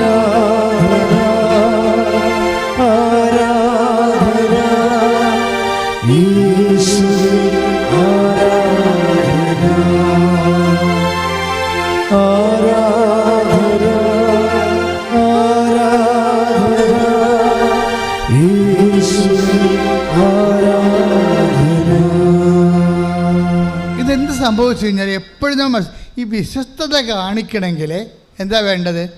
ദൈവസ്നേഹം വേണം. അല്ല, വിശ്വസ്തത കാണിക്കണമെങ്കിൽ കത്തോലിക്കനായിരിക്കണം, അല്ല ക്രിസ്ത്യാനി ആയിരിക്കണം എന്നല്ല ഞാൻ പറയണത്. വിശ്വസ്ത കാണിക്കണമെങ്കിൽ എന്ത് വേണം? ദൈവസ്നേഹം വേണം. ഉടമ്പടിയിലെ ഗുണം അതാണ്. ആർക്ക് വേണമെങ്കിലും മുതൽ മുടക്കാം. ദൈവത്തോട് വിശ്വസ്തത ഉണ്ടായാൽ മതി. ആർക്ക് വേണമെങ്കിലും. നീ ഇപ്പോൾ ജ്ഞാനസ്നാനപ്പെട്ടിട്ടില്ല, നീ ക്രിസ്ത്യാനി അല്ല, ബേസിക്കായിട്ട് അല്ലെന്ന് തന്നെ വിചാരിച്ചോ. പക്ഷേ നീ ഇതിനകത്ത് ദൈവത്തോട് നീ അല്പം സ്നേഹം കാണിച്ചാൽ, ഒരു ചെറിയ സ്നേഹം കാണിച്ചാൽ മതി, നീ നശിച്ചു പോകാൻ അനുവദിക്കത്തില്ല. സത്യസന്ധമായ ഒരു ഉഴക്ക സ്നേഹം നീ ദൈവത്തോട് കാണിച്ചാൽ നീ നശിച്ചു പോകാൻ. ഇന്നലെ ഒരു സാക്ഷ്യം ഉണ്ടായി. 5 എന്നാണ് ആ മോള് തുടങ്ങിയത്. അവളുടെ അമ്മായിയമ്മയാണ്. അമ്മായിയമ്മയാണ് എൻ്റെ അവൾ പറയുന്നുണ്ട്, അമ്മായിയമ്മയാണ് യഥാർത്ഥ അധികാരി ഉടമ്പടിയുടെ. അങ്ങനെ പറയണത് അനുഗ്രഹത്തിൻ്റെ അധികാരി എൻ്റെ അമ്മായിയമ്മയാണ്. ഞാൻ അവരുടെ മകൻ്റെ ഭാര്യയാണ്. അമ്മ വഴി ഞങ്ങളുടെ വീട്ടിൽ നടന്ന കാര്യമാണ് ഞങ്ങൾ പറയാൻ വന്നത്. ഞങ്ങൾ 3 പേരും വന്നിട്ടുണ്ട്. അത് രസമാണ് സാക്ഷ്യം. ഇന്നിട്ടിട്ടുണ്ട് രാവിലെ. അതെന്താണ് സംഭവിച്ചത്? പരമേശ്വരി അമ്മ ഒരു നായർ സഹോദരിയാണ്, വൈക്കത്തുകാരത്തിയാണ്. അപ്പം അവർ പറയണത്, അവർ എല്ലാ ദിവസവും ക്ഷേത്രത്തിൽ പോകും, എല്ലാ ദിവസവും. ഇപ്പോൾ അവിടെ പ്രശ്നം ആദ്യം പറയാം. അവിടെ പ്രശ്നം എന്ന് പറയണത്, അവരുടെ മകൻ കല്യാണമൊക്കെ കഴിച്ചു. അപ്പോൾ അവർക്ക് കിട്ടിയ സ്ത്രീധനം കുറച്ച് കാര്യങ്ങളുണ്ട്. കച്ചവടം തുടങ്ങിക്കഴിഞ്ഞപ്പോൾ അവൻ്റെ മകന് ഒരു പുറത്ത് പോയി ജോലി ചെയ്യാൻ താല്പര്യമില്ല. അതുകൊണ്ട് നാട്ടിൽ തന്നെ ജോലി ചെയ്യാമെന്ന് പറഞ്ഞുകൊണ്ട് കിട്ടിയ കാശിന് അവർ ഒരു കച്ചവടം തുടങ്ങി. പക്ഷെ 1.5 കൊല്ലം കഴിഞ്ഞപ്പോഴേ ഈ കാശെല്ലാം കച്ചവടം ചെയ്ത് തീർന്ന് കുടുംബം വെളുത്തുപോയി. കുടുംബം വെളുത്തോടുകൂടി ഈ ചേച്ചിക്ക് ഇവർ ഭയങ്കര സങ്കടമായി. ഇവർക്ക് ഉറക്കമില്ലാതെ ഇവൾ മരുമകളോട് പറഞ്ഞു, എടി മകളെ, ഇപ്പം കച്ചവടം പൂട്ടാനായല്ല, ഇങ്ങനെ പോയാൽ നമ്മൾ എന്ത് ചെയ്യുമെന്ന് ചോദിച്ചു. അപ്പോൾ അവൾ മകനോട് പറഞ്ഞ്, ഭർത്താവിനോട് പറഞ്ഞ്, അമ്മ ഇങ്ങനെ സങ്കടപ്പെടാനല്ല, നമ്മൾ എന്ത് ചെയ്യും, എങ്ങനെ ജീവിക്കുമെന്ന് ചോദിച്ചു. അപ്പോൾ ഉടനെ ഇവൻ പുറത്തിറങ്ങിയപ്പോൾ ഒരു കൂട്ടുകാരനെ കണ്ട് പരിചയപ്പെട്ടപ്പോൾ കൂട്ടുകാരൻ ഇവനെ വിദേശത്ത് കൊണ്ടുപോയി. അപ്പോൾ അവരങ്ങനെ കടം മേടിച്ച് 6 ലക്ഷം രൂപ കടം മേടിച്ചിട്ട് അവർ വിദേശത്ത് പോയി. അപ്പോൾ വിദേശത്ത് പോയെങ്കിൽ ദുബായിലാണ് പോയെങ്കിൽ ഈ പറഞ്ഞ ജോലിയൊന്നും കിട്ടിയില്ല. അപ്പോൾ ജോലി കിട്ടാതെ കടം ബാങ്കിൽ ഇങ്ങനെ പലിശ പെരുകിക്കൊണ്ടിരിക്കുന്നു, ജോലിയും വരുമാനമൊന്നും ഇല്ല. അപ്പോൾ ഈ കുടുംബം 3 കുടുംബം നോക്കണത് ഈ ഒരു ഒറ്റ മകനാണ്. അവന് വരുമാനമില്ല. അവൻ ഇടയ്ക്കിടെ എല്ലാ ദിവസവും വിളിക്കും, അമ്മ ജോലിയൊന്നും ആയില്ല, ഞാൻ പല കമ്പനി ഇൻ്റർവ്യൂവിന് പോയിട്ടുണ്ട്, ജോലിയൊന്നും ആയില്ല. ഇനി ഓരോ ദിവസവും ഓരോ കമ്പനി ഇൻ്റർവ്യൂവിന് പോകും, പക്ഷെ തോക്കും, അവർ വിളിക്കത്തില്ല. അപ്പോൾ അവനവിടെ ലോഡ്ജിൽ താമസിക്കും. അപ്പോൾ അതിൻ്റെ കാശും തീരാനായി. ഇങ്ങനെ ജീവിതം ആകെപ്പാടി അങ്ങോട്ട് തീരുകയാണ്. അപ്പോൾ ഈ പരമേശ്വരി അമ്മ എപ്പോഴും ഉള്ളിൽ പോയി ഇങ്ങനെ, അവർക്ക് ഉറക്കമില്ല. രാത്രി ഇങ്ങനെ അവർ എഴുന്നേറ്റ് നടക്കും വീട്ടിൽ, ഇത് കേട്ടിട്ടേ സങ്കടപ്പെട്ടിട്ടേ. അപ്പം മരുമകൾ പറയും, അമ്മ ഇങ്ങനെ ദൈവങ്ങളെ വിളിക്കണമുണ്ടല്ല, നമ്മളെ സഹായിക്കും, അമ്മ വന്ന് കിടന്ന് ഉറങ്ങ്. പക്ഷെ ഇവർക്ക് കിടന്നാൽ ഉറക്കം വരത്തില്ല, കുടുംബം പട്ടിണിയിട്ട് പോയിക്കൊണ്ടിരിക്കുകയല്ലേ, വല്ലാത്തൊരു ജീവിതമാണ്. അപ്പോൾ ഇങ്ങനെ വന്നപ്പോൾ ഇവർ പെട്ടെന്ന്, ദൈവമേ എനിക്കൊരു മാർഗമില്ലേ എന്നിങ്ങനെ ദൈവത്തോട് ചോദിക്കും. അപ്പോൾ ഇവർ സ്വപ്നം കാണാം. സ്വപ്നം കണ്ടാൽ പിന്നെ സ്വപ്നം തന്നെ കണ്ടില്ലേ, ഇവർ സ്വപ്നം കാണും. സ്വപ്നം ഇതാണ്, അവരെല്ലാ ദിവസവും കുളിച്ച് കുറിയിട്ട് അവരുടെ അടുത്ത് 100 മീറ്റർ അകലെ ഒരു ക്ഷേത്രമുണ്ട്. അപ്പം ക്ഷേത്രത്തിലൂടെ എല്ലാ ദിവസവും പോകും. എല്ലാ ദിവസവും ക്ഷേത്രത്തിൽ പോകുന്ന പോലെ ഇവർ സ്വപ്നത്തിൽ രാവിലെ കുളിച്ച് കുറിയിട്ട് സ്വപ്നത്തിൽ ക്ഷേത്രത്തിലൂടെ പോവുകയാണ്. പക്ഷേ ഇവർ ആ സ്വപ്നത്തിൽ കണ്ട ക്ഷേത്രത്തിലൂടെ പോയിട്ട് നടന്നിട്ടും കുറേ നടക്കാനുണ്ട് അവർ. ആ 100 മീറ്ററൊന്നുമല്ല, 1000 മീറ്റർ നടന്നിട്ട് എത്തണില്ല. അപ്പം ഇവർക്ക് സംശയമായി, ഇതെന്താ ക്ഷേത്രം കാണുന്നില്ലല്ല, ഇത് എത്തണില്ലല്ല, സ്ഥലത്ത് എത്തണില്ലല്ല, ഇതെന്ത് പറ്റി, നടന്ന് ഞാൻ കുഴഞ്ഞല്ല എന്നൊക്കെ ഇവർ പറയുന്നുണ്ട്. അവസാനം ഇവർ ക്ഷേത്രം കാണും. ക്ഷേത്രം കാണുമ്പോഴുണ്ട് അവിടെ ബലിത്തറയില്ല, ആൽത്തറയില്ല, ശ്രീകോവിലില്ല, ഒന്നുമില്ല. അപ്പോഴവർ പറഞ്ഞു, ഭഗവാൻ ഇത് എന്താണിത്, ക്ഷേത്രം ഇല്ലല്ലോ ഇവിടെ, അതൊക്കെ മാറ്റിയായിരിക്കും ഒറ്റ ദിവസം കൊണ്ട്. ആകപ്പാട് നിൽക്കുന്നത് ഒരു ഗ്രില്ലിട്ട ഒരു ഹോളുണ്ട്, അതാണ് കാണുന്നത്. ഇതിന് പകരം ഒരു ഗ്രില്ലിട്ട ഹോള്, അതാണ് കാണുന്നത്. അപ്പം നോക്കുമ്പോൾ ഇത് അപ്പോൾ ഇനി ക്ഷേത്രം മാറ്റി കാണുമായിരിക്കും ചിലപ്പോൾ. പക്ഷെ അതൊക്കെ നമ്മൾ പറയേണ്ട കാര്യമൊന്നുമില്ലല്ലോ അല്ലേ, മാറ്റുമായിരിക്കും, അധികാരിയോട് മാറ്റുമായിരിക്കും. ഇങ്ങനെ പറഞ്ഞുകൊണ്ടിരിക്കുന്ന സമയത്ത് ഒരു സ്ത്രീ ക്ഷേത്രത്തിൽ നിന്ന് കയറി വരുമ്പോൾ ഇവിടെ ഗ്രില്ലിട്ട സ്ഥലമല്ലേ, അപ്പോൾ ഉടനെ ദേവി പരാശക്തി എന്നും പറഞ്ഞൊരു തൊഴും. അപ്പോൾ ഉടനെ ദേവി പറയും, നീ വിഷമിക്കണ്ട, നീ ഉടമ്പടി എടുത്താൽ മതി. ആ സാക്ഷി നിങ്ങൾ കേൾക്കണം, വല്ലാത്ത ഒരു സാക്ഷ്യമാണ്. ഈ വർഷം കേട്ടതിൽ ഏറ്റവും ടോപ്പ് സാക്ഷ്യമാണ്. ഇവരത് മനസ്സിരിക്കും, പക്ഷേ ഇവർക്ക് അതിനെക്കുറിച്ച് അതൊന്നും അറിയത്തില്ലല്ലോ, അറിയത്തില്ല. അപ്പം ബെറ്റി എന്നും പറഞ്ഞ ഇവളുടെ ഒരു പണ്ട് പഠിപ്പിച്ച, ഇവൾക്ക് നിലത്തെഴുത്ത് പഠിപ്പിച്ച ഒരു സ്ത്രീ, ഇവർക്ക് പ്രായമുണ്ടേ, ഈ പരമേശ്വരി അമ്മക്ക് പ്രായമുണ്ട്. ആ ബെറ്റിയുടെ മകളെ എഴുത്ത് തുടങ്ങിക്കാൻ വേണ്ടി ആയിരിക്കും എന്ന് വിചാരിച്ചുകൊണ്ട്, ഇവർക്ക് കടവല്ലേ, ഭയങ്കര പങ്കപ്പാടല്ലേ, അവിടെ കുടുംബം ക്ഷയിച്ചുകൊണ്ടിരിക്കുകയല്ലേ. അപ്പോൾ അതിന് ബെറ്റിനെ എടുത്തു തുടങ്ങിച്ചത് ഈ ടീച്ചറാണ്, ബെറ്റിയുടെ മോളെ എടുത്തു തുടങ്ങിച്ചത് ഈ ടീച്ചറാണ്. ഇപ്പം ബെറ്റിയുടെ പേരക്കിടാവിനെയും കൊണ്ട് ബെറ്റി വരികയാണ് എന്നാണ് ഇവർ ധരിക്കണത്. അപ്പോൾ പറഞ്ഞ്, ടീച്ചറെ ഞാൻ അങ്ങോട്ട് വരിക കേട്ടോ. പറഞ്ഞു, നീ എന്തിനാണ് വരണത്, നീ ഇപ്പോൾ ഒന്നും വരണ്ട, എന്താ നമ്മുടെ ഇടം അവളെന്തിനാ അറിയണത്, നല്ല കാലം അവൾ കണ്ടതല്ലേ. അപ്പോൾ ഇപ്പോഴത്തെ കാലം കണ്ടാൽ അവൾക്ക് സങ്കടമാണ് ടീച്ചറിനെ, അപ്പോൾ നീ വരണ്ടെന്ന് പറയും. പിന്നെയും ടീച്ചർ വിളിക്കും, പിന്നെയും ഈ ബെറ്റി 2 ദിവസം പിന്നെയും വിളിക്കും, ടീച്ചറെ എനിക്ക് ടീച്ചറിനൊന്ന് കാണണം, നീ ഇപ്പോൾ വരണ്ട, നീ എന്തിനാ ഇങ്ങോട്ട് വരണത്, നിൻ്റെ കൊച്ചിനെ എടുത്തു തുടങ്ങിയാണെങ്കിൽ അവിടെ എവിടെയെങ്കിലും ഉള്ള ടീച്ചർമാരെ കണ്ടിട്ട് എടുത്തു തുടങ്ങിച്ചാൽ മതി, ഇങ്ങോട്ട് ഇത്രയും കഷ്ടപ്പെട്ട് വരണ്ടെന്ന് പറയും. ഇല്ല ടീച്ചറെ ഞാൻ അങ്ങോട്ട് വരികയാണെന്ന് പറഞ്ഞ് 3ാമത്തെ പ്രാവശ്യം ബെറ്റി വന്നപ്പോൾ ബെറ്റിനെ ടീച്ചർ അത് സങ്കടമൊന്നും കാണിക്കാതെ വിളിച്ച്, ടീച്ചറെ എങ്ങനെയൊക്കെ പോണ കാര്യങ്ങൾ, മകനെയൊക്കെ ജോലി ഉണ്ടെന്ന് ചോദിക്കും. അപ്പോൾ ടീച്ചർ പൊട്ടിക്കരയും. അപ്പോൾ ഇവിടെ പറയും, ടീച്ചറെ കൊള്ളാം, എൻ്റെ മുമ്പിൽ നിന്ന് ടീച്ചറെ കരയണം, ഞാൻ സങ്കടം പറയുമ്പോൾ ടീച്ചറല്ലേ എന്നെ ആശ്വസിപ്പിക്കണത്, ഇപ്പോൾ ടീച്ചർ കരയണം, ടീച്ചർ കരയാൻ പാടില്ലെന്ന് പറയും. അല്ലടി ഇപ്പോഴത്തെ അവസ്ഥ ഇങ്ങനെയാണ്, അതിനെന്താ കുഴപ്പം ടീച്ചറെ, ടീച്ചർ ഒന്ന് കലപുരി പോയാൽ മതി കൃപാസനത്തിൽ. അയ്യോ അതെവിടെയാണ്, അവിടെ കൊണ്ടുപോയി, ആര് കൊണ്ടുപോകാൻ, ഞാൻ പോകിട്ടില്ല എന്നൊക്കെ പറയും. അല്ല ടീച്ചറെ പോകണ്ട, അവിടെ എന്തൊക്കെ അത് എങ്ങനെ ചെയ്യുമെന്നൊക്കെ ചോദിക്കും, ഉടമ്പടിയുടെ കാര്യമൊക്കെ ഇവൾ പറയും.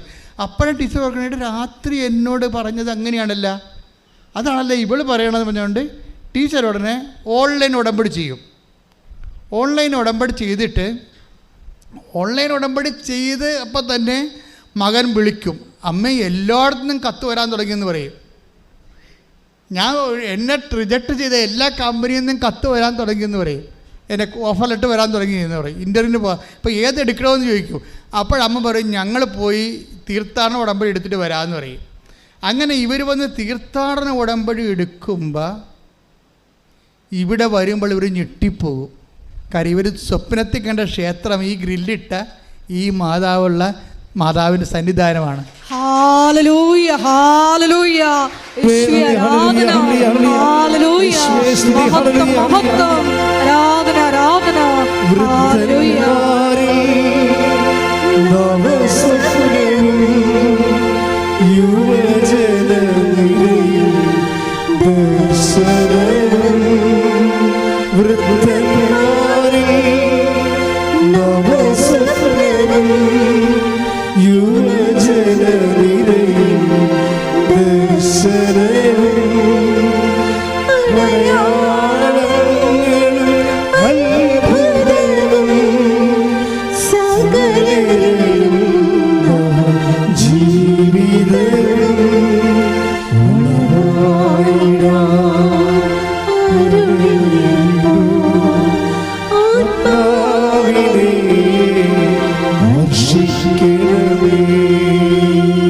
പരിശുദ്ധ പരമദിവ്യകാരുണ്യത്തിന് ആരാധനയും സ്തുതിയും പുകഴ്ചയും പരിശുദ്ധ പരമദിവ്യകാരുണ്യത്തിന് ആരാധനയും സ്തുതിയും പുകഴ്ചയും ഉണ്ടായിരിക്കട്ടെ. അപ്പം ഞാൻ എപ്പോഴും ഈ സാക്ഷ്യം കേട്ടോണ്ട് ഞാൻ ഇന്നലെ നടന്ന സാക്ഷ്യമാണിത്. ഇന്ന് അപ്പീലുണ്ട്, നിങ്ങൾ പോയി അത് കാണണേ കേട്ടോ.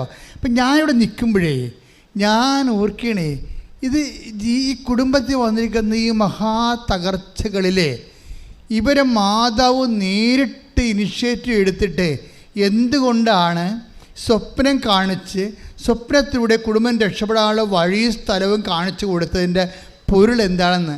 അപ്പോൾ ആ സാക്ഷ്യത്തിൽ അവർ പറയുന്നൊരു കാര്യമുണ്ട്, അത് നിങ്ങൾ ശ്രദ്ധിക്കണം. ആ സാക്ഷ്യത്തിൽ പറയുന്ന കാര്യം വെച്ചാൽ, ഞാൻ എപ്പോഴും ക്ഷേത്രത്തിലോട്ട് പോകുന്ന വഴിക്ക്, ഈ 100 മീറ്ററല്ലേ ഉള്ളൂ ക്ഷേത്രത്തിലോട്ട് പോകുന്ന വഴിക്ക്, അപ്പോൾ ഒരു കുഞ്ഞു കുരിച്ചെടി ഉണ്ടാവും അമരോൽപ മാതാവിൻ്റെ. ആ കുഞ്ഞു കുരിശടിയിൽ കവർ ചെയ്താണ് ഞാൻ ക്ഷേത്രത്തിലോട്ട് പോണത്. ആ കുഞ്ഞു കുരിശടിയുടെ ഞാൻ പോകണ വഴിക്ക് മാതാവിനെ കാണുമ്പോൾ ഞാൻ മാതാവിനോട് പറയും, അമ്മേ എൻ്റെ കാര്യമൊക്കെ അമ്മക്കറിയാവില്ല, ഞാനൊന്നും പറയേണ്ട കാര്യമില്ലല്ലോ എന്ന്. ഇതാണ് ഇവർ പറയണത്. അമ്മേ എൻ്റെ കാര്യമൊക്കെ അമ്മക്കറിയാവല്ലോ, ഞാനൊന്നും പറയേണ്ട കാര്യമില്ലല്ലോ. അപ്പോൾ ഇതാണ് അവരുടെ പ്രാർത്ഥന. ഇത് ഇവർ എപ്പോഴും എല്ലാ ദിവസവും പറയണ സംഭവമാണ്. അതായത് നിങ്ങൾക്ക് മാതാവുമായിട്ട് എന്തെങ്കിലും ചെറിയൊരു റിലേഷൻ ഉണ്ടെങ്കിൽ നിങ്ങളുടെ ഏറ്റവും തകർന്ന കാലത്ത് ആ റിലേഷൻ വെച്ചുകൊണ്ട് അമ്മ നിങ്ങളെ സഹായിക്കാൻ വന്നിരിക്കും. അതിൻ്റെ പേരിലാണ് നിങ്ങളിവിടെ ഇരിക്കണത്. ഏതെങ്കിലും കാലത്ത് മാതാവിനോട് നിങ്ങൾ കാണിച്ച പ്രത്യേക സ്നേഹത്തിൻ്റെ പേരിലാണ് ഈ കണ്ണീരിൻ്റെ കാലത്തേക്ക് ദൈവം, ഈ ഉടമ്പടിയുടെ ആസ്ഥാനത്തേക്ക് ദൈവം നിങ്ങളെ വിളിച്ചിരിക്കുന്നത്. സ്തുതിക്കട്ടെ, ഹല്ലേലൂയ.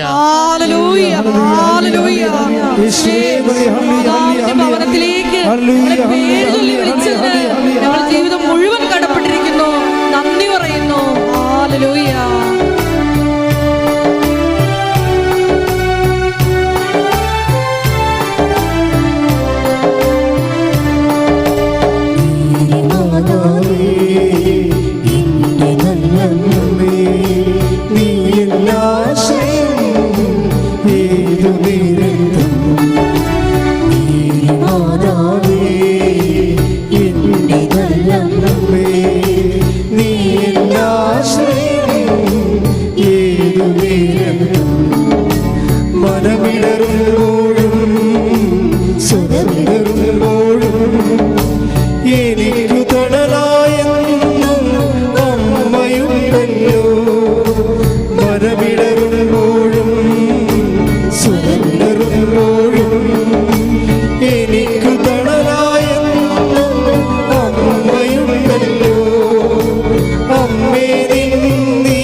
എല്ലാവരും എഴുന്നേൽക്കുക.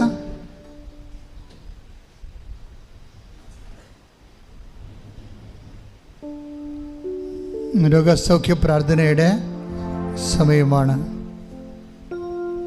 ജീവിത ദുരിതങ്ങൾക്കെതിരെ ദൈവിക ശാസന പ്രാർത്ഥനയുടെ സമയമാണ്.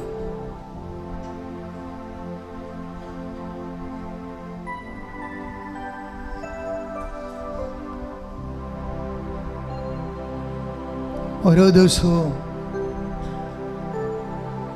നമുക്ക് സങ്കല്പിക്കാൻ പോലും പറ്റാത്ത സ്വപ്നതുല്യമായ വലിയ ദൈവിക ഇടപെടലാണ്. ആ സന്നിധാനത്തിലേക്കാണ് ദൈവം നിന്നെ വിളിച്ചിരിക്കുന്നത്. അതുകൊണ്ട് നീ പരീക്ഷിക്കാൻ നിൽക്കരുത് ദൈവത്തെ. നീ ഉടമ്പടി എടുത്ത് നോക്കട്ടെ എന്ന് പറയരുത്. ദൈവം ആദ്യം അടയാളം കാണിക്കാൻ വേണ്ടി നീ ഉടമ്പടിയിലെ പൂർണ്ണമായ ഉത്തരവാദിത്വം ഏറ്റെടുക്കാതെ അറച്ചു നിൽക്കരുത്. ദൈവം അത് എപ്പോഴായാലും നിന്നോട് വിശ്വസ്തത കാണിക്കും. നീ പക്കയായിട്ട് ചവിട്ടിയാൽ ഒടിയാത്ത സ്റ്റേജ് പോലെ റിലയബിളാകാൻ, വിശ്വസ്തയാകാൻ വിശ്വസിക്കാൻ പറ്റുന്ന വ്യക്തിയാകാൻ നോക്കാൻ അതിശക്തമായി ശ്രദ്ധിക്കട്ടെ. ഹല്ലേലൂയ, ഹല്ലേലൂയ, ഹല്ലേലൂയ, ഹല്ലേലൂയ. യേശുവേ മേരി മാതാവേ ശ്രദ്ധിക്കട്ടെ. ഹല്ലേലൂയ, ഹല്ലേലൂയ, ഹല്ലേലൂയ, ഹല്ലേലൂയ, ഹല്ലേലൂയ. യേശുവേ ഹല്ലേലൂയ, ഹല്ലേലൂയ, ഹല്ലേലൂയ. വിശ്വസ്തതയെന്ന ഈ കൃപ ഞങ്ങൾക്ക് നൽകണമേ. ഹല്ലേലൂയ, മഹത്വം മഹത്വം, ആരാധന ആരാധന. മാതാവേ എന്റെ നല്ലമ്മേ, നീ എന്റെ ആശ്രയം ഏതുനേരം. മാതാവേ എന്റെ നല്ലമ്മേ, നീ എന്റെ ആശ്രയം ഏതുനേരം. മനമിടറുമ്പോഴും സുരമിടറുമ്പോഴും എനിക്കു തണലായെന്നും അമ്മയുണ്ടല്ലോ. മനമിടറുമ്പോഴും സുരമിടറുമ്പോഴും എനിക്കു തണലായെന്നും അമ്മയുണ്ടല്ലോ. അമ്മേ നീലയുള്ളിലെന്നെ പൊതിഞ്ഞു സംരക്ഷിച്ചിടേ. അമ്മേ നീലയുള്ളിലെന്നെ പൊതിഞ്ഞു സംരക്ഷിച്ചിടേ. മേരി മാതാവേ എന്റെ നല്ലമ്മേ, നീ എന്റെ ആശ്രയം ഏതുനേരം. പരിശുദ്ധ പരമദിവ്യകാരുണ്യത്തിന് ആരാധനയും സ്തുതിയും പുകഴ്ചയും ഉണ്ടായിരിക്കട്ടെ. കേരള സഭ ഇന്ന് വളരെയേറെ പ്രാർത്ഥന ആവശ്യമുള്ള ഒരു സഭയായി മാറി. ലോകത്ത് ഏറ്റവും കൂടുതൽ പ്രാർത്ഥന ആവശ്യമുള്ള ഒരു സഭയായി കേരള സഭ മാറി. അത്രയും ആശങ്കകളും അത്രയും സംഘർഷങ്ങളും സഭയിൽ വന്നു. സഭയുടെ സംരക്ഷണം തന്നെ നഷ്ടപ്പെട്ട പോലെ നമുക്ക് തോന്നണം.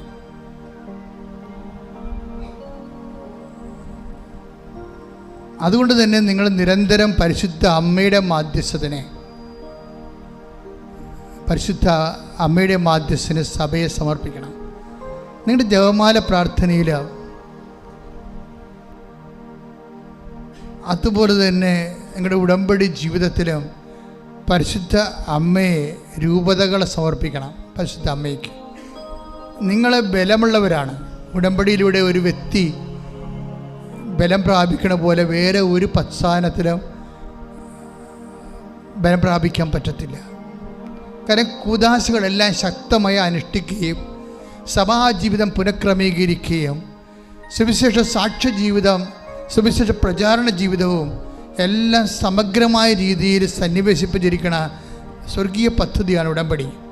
അതിൽ പങ്കെടുക്കുന്ന വ്യക്തികൾ നല്ല കലിബറുള്ളവരും അതുപോലെ തന്നെ ദൈവത്തിരുസന്നിധിയിൽ നല്ല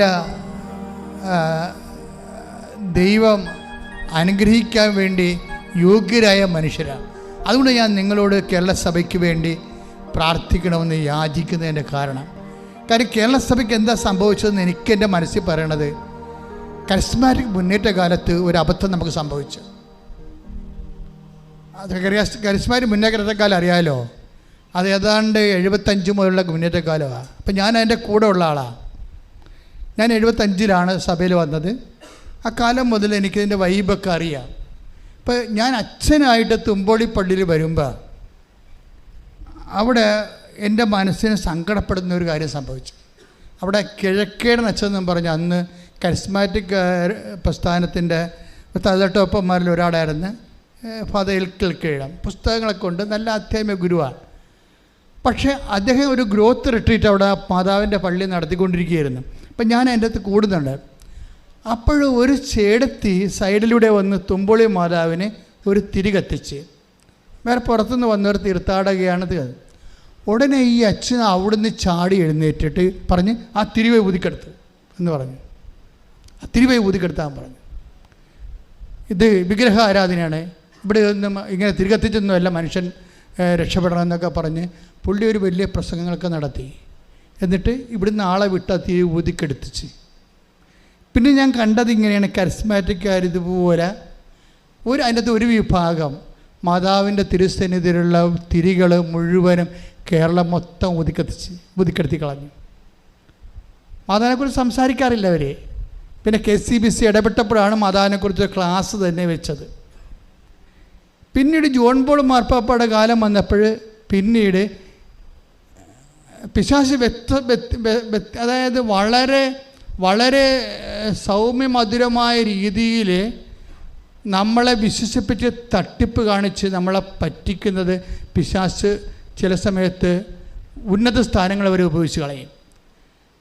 ഈ സിസ്റ്റർ ഫൗസ്തീനയുടെ കരുണക്കൊന്ത വന്നത് ആ കാലമാണ്. അതിലൂടെ ഒത്തിരി ആൾക്കാർ വിശുദ്ധീകരിച്ചു. പക്ഷേ എന്ത് പറ്റി? കുടുംബങ്ങളിൽ നിന്ന് ജപമാല പോയി. അതിന് പകരം പല അണ്ണന്മാരും കരുണക്കൊന്ത മാത്രം ചെല്ലാൻ തുടങ്ങി.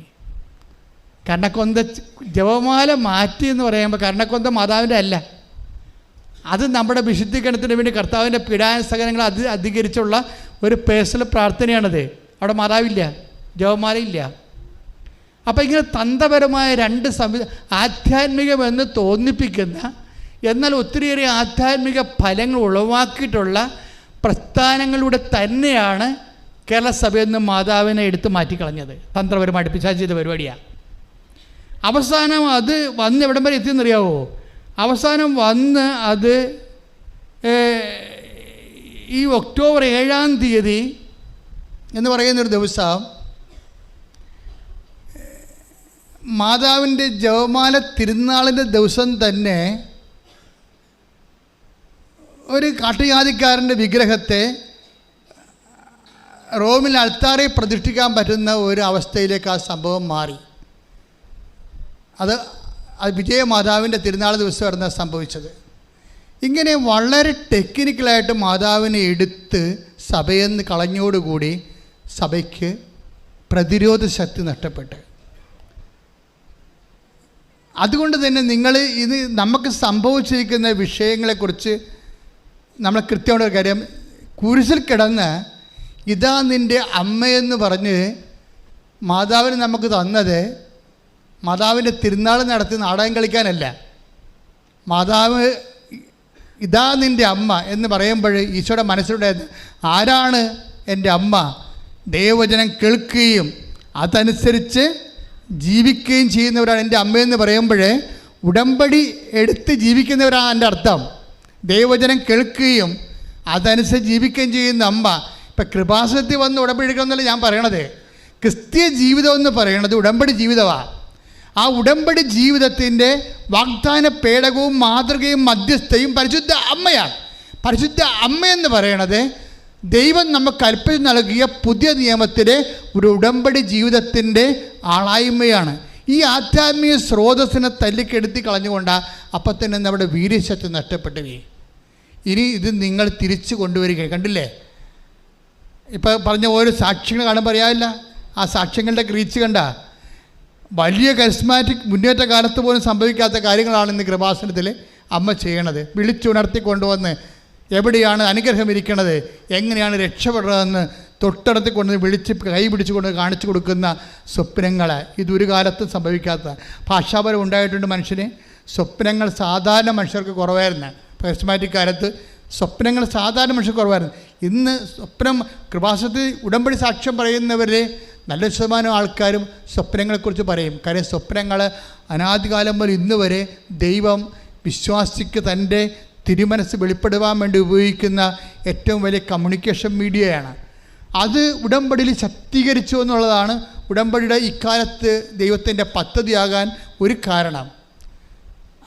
പലപ്പോഴും നിങ്ങൾക്കൊരു തെറ്റിദ്ധാരണയുണ്ട്.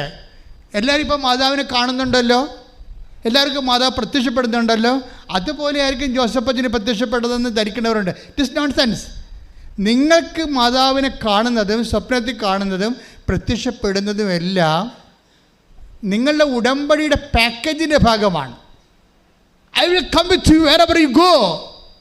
ഐസയ്യ നമ്മൾ 9:1 വായിക്കുന്നില്ല, നിങ്ങൾ എവിടെ പോയാലും ഞാൻ നിങ്ങളുടെ കൂടെ ഉണ്ടായിരിക്കും. ദൈവത്തിൻ്റെ സാന്നിധ്യമാണ്. പക്ഷെ കൃപാസാൽത്താര വന്നത് അതല്ല. കൃപാസനത്താരെ വന്നത് സമഘടികാരം നെഞ്ചിൽ ചാർത്തിയിട്ട് 10-8 സൂചി കാണിച്ചുകൊണ്ട് ദുരന്തമുണ്ടാകാൻ പോകുന്നത് പ്രാർത്ഥിക്കണമെന്ന് അവസാന കാലത്ത് പ്രകൃതിയുടെ നിറമായ സിൽവർ ഗൈരമ്മ പ്രത്യക്ഷപ്പെട്ടത് ആന്തർദേശീയ സഭയ്ക്കും ആഗോള സഭയ്ക്കും വേണ്ടിയുള്ള പ്രത്യക്ഷീകരണമാണ്. അത് പ്രൈവറ്റായിട്ടൊരു വ്യക്തിക്കുള്ള പ്രത്യക്ഷീകരണമല്ല. സഭ ഇത് പഠിക്കണം. എന്താണ് ക്ലോക്ക്, എന്താണ് 10-8, എന്താണ് സിൽവർ ഗിരെ, എന്താണ് ദുരന്തം, എന്താണ് പ്രാർത്ഥിക്കേണ്ടത് എന്ന് സഭ പഠിക്കണം. അതിനാണ് നിങ്ങൾ പ്രത്യക്ഷീകരണ പ്രാർത്ഥന ചെല്ലണത്. അപ്പോൾ ആ ഒരു ബോധം നിങ്ങൾക്കുണ്ടാകണം. സഭ എത്രയും വേഗത്തിൽ പഠിക്കാനും പഠിച്ചിട്ട് ഇതിൻ്റെ ഉൾക്കാമ്പ് മനസ്സിലാക്കാനും സഭയ്ക്ക് അതാത് കാലത്ത് പ്രാദേശികമോ അന്തർദേശികമായോ വരുന്ന എല്ലാവിധ തകർച്ചകളെയും അതിജീവിക്കാൻ വേണ്ടി മരിയൻ ജീവിത രീതിയാകുന്ന ഉടമ്പടി സംസ്കാരത്തിലേക്ക് സഭ പുനഃക്രമീകരിക്കപ്പെടാൻ വേണ്ടി ഇടിമുഴക്കം പോലെ ശ്രദ്ധിക്കട്ടെ. ഹല്ലേലൂയ, ഹല്ലേലൂയ. യേശുവേ, ഉടമ്പടി ആരാധനയോടെ തിരുസഭയെ പരിശുദ്ധ അമ്മയ്ക്ക് പ്രതിഷ്ഠിച്ചു പ്രാർത്ഥിക്കുന്നു. Hallelujah, hallelujah.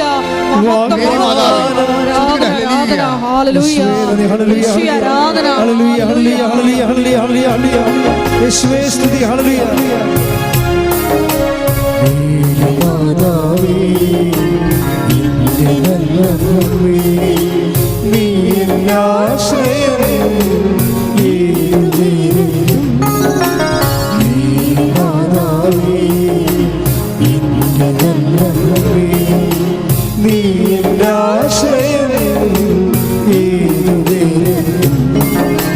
മനമിടറുമ്പോഴും സുഖമിടറുമ്പോഴും എനിക്ക് തണലായെന്നും അമ്മയുണ്ടല്ലോ.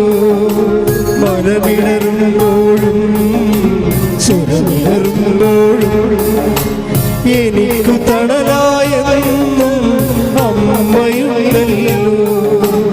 അമ്മേ നിന്നീലയുള്ളിലെ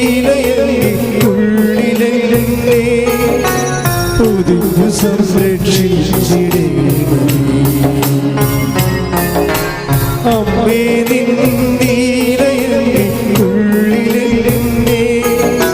പുതിയ സംരക്ഷിച്ചിടേ. മാതാവേ നിന്റെ നീനാശ്രയം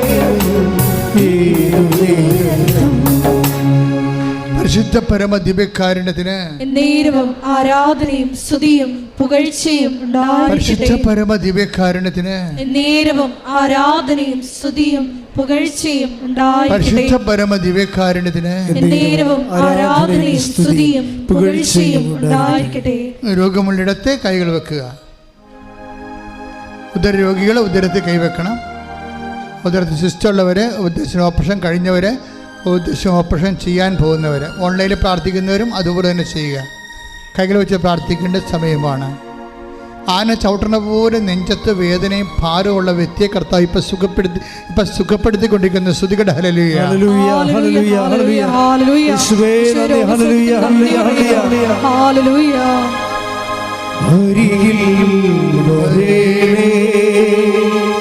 സദയം തൊടേണേ സുഖമായിടും എൻ്റെ ഉള്ളം.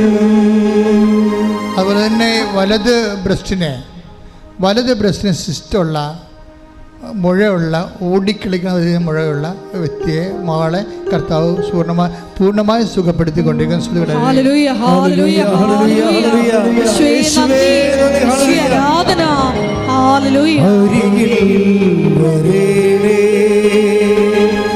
സദയം തുടേടേ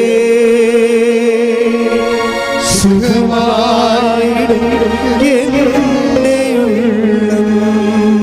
പരിശുദ്ധ പരമദിവ്യകാരുണ്യത്തിന് ആരാധനയും സ്തുതിയും പുകഴ്ചയും ഉദരവേദനയുള്ളവർ വയറ് കൈവച്ചുകൊണ്ടും ശ്വാസകോശ രോഗികൾ നെഞ്ച് കൈവച്ചുകൊണ്ടും സ്തുതിച്ച് പ്രാർത്ഥിക്കട്ടെ. സ്തുതിക്കട്ടെ. ഹല്ലേലൂയ, ഹല്ലേലൂയ, ഹല്ലേലൂയ.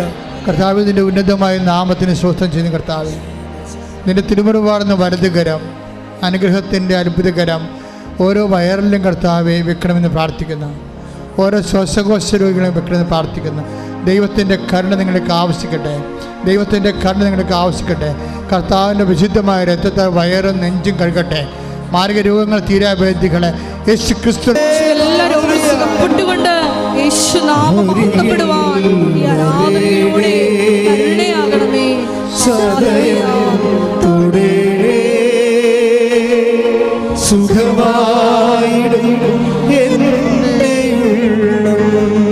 പരിശുദ്ധ പരമദിവ്യകാരുണ്യത്തിന് ആരാധനയും സ്തുതിയും പുകഴ്ചയും ഉണ്ടായിരിക്കട്ടെ. നടുവേദനയുള്ളവരെ, അവന് കിഡ്നിക്ക് അസുഖങ്ങളുള്ളവരെ നടുവിൽ കൈവച്ചുകൊണ്ട് പ്രാർത്ഥിക്കട്ടെ.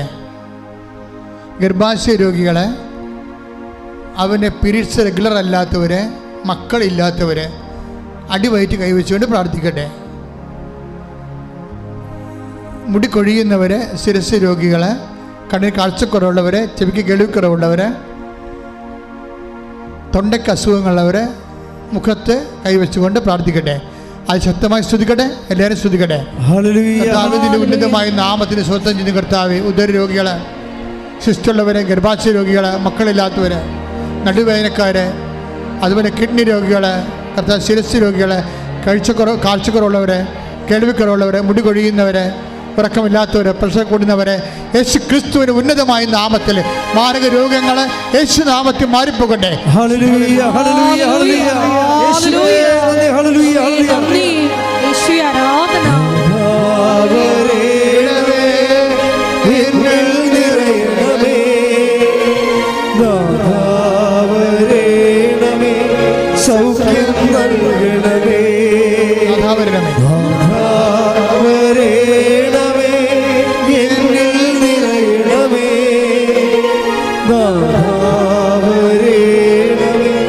സൗഖ്യം നൽകണമേ.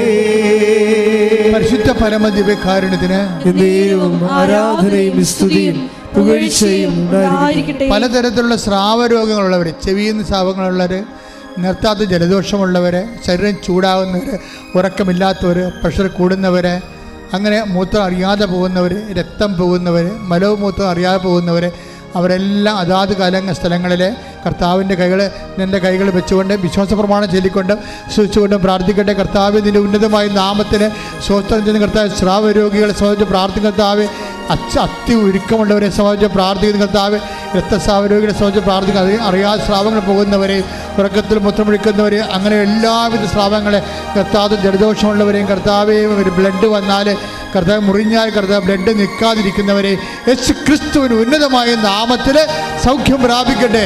ശ്രുതിക്കട്ടെ.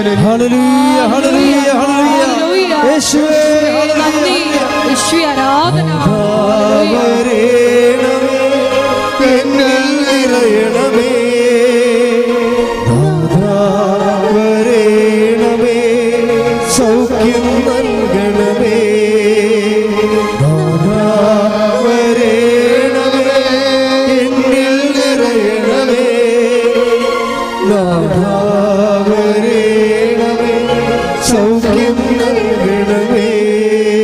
പരിശുദ്ധ പരമദിവ്യകാരുണ്യത്തിന് ത്വക്ക് രോഗങ്ങള്, ചിരങ്ങ്, ചൊറികള്, ചുണങ്ങുകള് ഉള്ളവരെ പ്രാർത്ഥിക്കുന്ന സമയമാണ്. അസ്ഥി ഉരുക്കമുള്ളവരെ, അതുപോലെ തന്നെ എല്ലിന് കേടുള്ളവരെ, പൊട്ടലുള്ളവരെ, റോഡ് ഇട്ടിരിക്കുന്നവരെ, സ്റ്റീൽ റോഡ് ഇട്ടിരിക്കുന്നവരെ, അപകടത്തിൽ പെട്ടുപോയവർ, കിടപ്പിലായിപ്പോയവർ, തലവാത രോഗികളെ, അങ്ങനെയുള്ള എല്ലാവരെയും സമർപ്പിച്ചുകൊണ്ട് അത് ഇടിമുഴക്കം പോലെ സ്തുതിക്കട്ടെ. ഹല്ലേലൂയ, കർത്താവിൻ്റെ ഉന്നതമായ നാമത്തിലെ ത്വക്ക് രോഗികളെ, അസ്ഥി രോഗികളെ, അസ്ഥി ഒടിഞ്ഞു പോയവരെ, അസ്ഥി കൂടാത്തവരെ, മുറി കൂടാത്തവരെ, രക്തം വാർന്നുകൊണ്ടിരിക്കുന്നവരെ യേശു ക്രിസ്തു ഉന്നതമായ നാമത്തിൽ രക്തോട്ടം കർത്താവ് രക്തോട്ടം നിലക്കാത്തവരെ യേശു ഉന്നതമായ നാമത്തിൽ സഭയുടെ അധികാരത്തിൽ കുറിച്ചടയാളം ദൈവശക്തിയ സൗഖ്യം പ്രാപിക്കട്ടെ.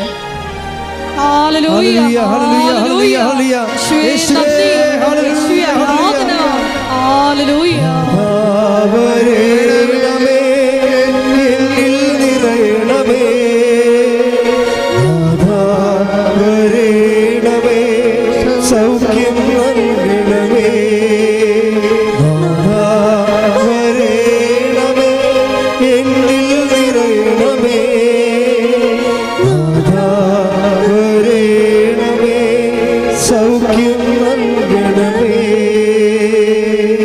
തൈറോയിഡിൻ്റെ അസുഖമുള്ളവരെ, ടോൺസൈറ്റ് അസുഖമുള്ളവരെ, സ്പോണ്ടിലോസിസ് അസുഖമുള്ളവരെ യഥാസ്ഥലങ്ങൾ കൈവച്ച് പ്രാർത്ഥിക്കുക. നടുവല്ല് തിരിഞ്ഞവരെ, കശേരുക്കുകൾ ഇടറിപ്പോയവരെ, കശേരി ഡെവിക്കുന്നവരെ, അതുപോലെ തന്നെ ഇടുപ്പിൻ്റെ അസുഖമുള്ളവരെ, ഇടുപ്പ് ഡിസ്ലൊക്കേറ്റ് ആയിപ്പോയവരെ അവിടെയെല്ലാം കൈവച്ചുകൊണ്ട് പ്രാർത്ഥിക്കുക. പരിശുദ്ധ അമ്മ മാധ്യസ്ഥം വഹിക്കുന്ന സ്വർഗീയ നിമിഷങ്ങളാണ്. അമ്മയെ പരിശുദ്ധമ്മ ദേവമാതാവ് ഉച്ച പാങ്ക്രിയാസിൻ്റെ രോഗമുള്ളവരെ, ആന്തരികമായ ഓരോ രോഗങ്ങളുള്ളവരെ, കൈവെക്കാൻ പാടില്ലാത്തവരെ, തളർന്ന കിടപ്പിൽ നടക്കുന്നവർ, ഉറക്കമില്ലാത്തവർ, പ്രഷർ രോഗികൾ, ഷുഗർ രോഗികൾ ഇപ്പോൾ പ്രാർത്ഥിക്കട്ടെ, ശക്തമായി പ്രാർത്ഥിക്കട്ടെ, സ്തുതിച്ച് പ്രാർത്ഥിക്കട്ടെ, സ്തുതിക്കട്ടെ, സ്തുതിക്കട്ടെ. ഹല്ലേലൂയ, ഹല്ലേലൂയ. യേശുവേ നന്ദി, യേശുവേ ആരാധന. ഹല്ലേലൂയ, മഹത്വം, മഹത്വം, ആരാധന, ആരാധന. ഹല്ലേലൂയ.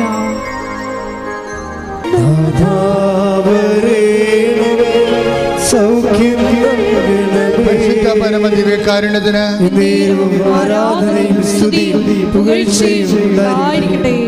ഇനിയിപ്പോൾ ഇതിന് നമ്മൾ പ്രാർത്ഥിക്കാൻ പോകുന്നത് വീടില്ലാത്തവരെ, സ്ഥലം ഇല്ലാത്തവരെ, ജോലി ഇല്ലാത്തവരെ, വരുമാന മാർഗം മുട്ടിപ്പോയവരെ, കടകമ്പോളങ്ങളും വ്യവസായ വ്യാപാരങ്ങളും ഒക്കെ അടഞ്ഞു പോയവരെ, വലിയ ജപ്തി നടപടി ഭീഷണി നേരിടുന്നവരെ, ലോണിന് അപ്ലൈ ചെയ്ത് കിട്ടാത്തവരെ, സ്ഥലം വിൽക്കാൻ പറ്റാത്തവർ, വാങ്ങിക്കാൻ പറ്റാത്തവർ, വെച്ച വീടിൻ്റെ പണി ഇടക്കൊച്ച് നിന്ന് പോയവർ, മക്കളെ വിദേശത്ത് പോയവർ, അവർക്ക് ജോലിയാകാത്തവർ, ശമ്പളം കിട്ടാത്തവർ, ജയിലിലായി പോയവർ, പരീക്ഷ എഴുതിയവർ, വ്യത്യസ്തങ്ങളായ പരീക്ഷ ഇൻ്റർവ്യൂ ടെസ്റ്റും പാസ്സാകാൻ വേണ്ടി പരീക്ഷ എഴുതി കഴിഞ്ഞവർ, എഴുതാൻ പോകുന്നവരെ അവരെല്ലാവരും സമർപ്പിച്ചുകൊണ്ട് പ്രാർത്ഥിക്കുന്ന സമയമാണ്. കുടുംബജീവിതത്തിൽ തകർച്ചയുള്ളവർ, വിവാഹം മോചനത്തിന് വേണ്ടി അപേക്ഷിക്കുന്നവർ, പിരിഞ്ഞു പോയവർ, വീണ്ടും കൂടാൻ ആഗ്രഹിക്കുന്നവർ, അവരെല്ലാവരും കുഞ്ഞുങ്ങളില്ലാത്തവർ, ഉള്ള കുഞ്ഞുങ്ങൾ രോഗമുള്ളവർ, ഒരാൺകുഞ്ഞിനോ പെൺകുഞ്ഞിനോ വേണ്ടി പ്രത്യേകം ആഗ്രഹിച്ച് പ്രാർത്ഥിക്കുന്നവർ അവരെല്ലാം സമർപ്പിച്ചുകൊണ്ട് ഇടിമുഴക്കം പോലെ സ്തുതിക്കട്ടെ. Lord Jesus Christ, pour out His Spirit, touch the fire finger, suck with the precious blood, and authority of the Catholic Church, the power of Jesus Christ, with the baptism of Holy Priesthood, I bless and hallow you. എൻ്റെ കർത്താവിൻ്റെ ഉന്നതമായ നാമത്തിൽ, സഭയുടെ അധികാരത്തിൽ, കുരിശിൻ്റെ അടയാളത്തിൽ, ദൈവത്തിൻ്റെ സത്യാല മാർഗ തടസ്സങ്ങൾ, ജീവിത ദുരിതങ്ങൾ യേശുക്രിസ്തുവിന്റെ മതാവിന്റെ മധ്യസ്ഥയിൽ പൂർണ്ണമായി മാറട്ടെ. ശ്രുതികട്ടെ.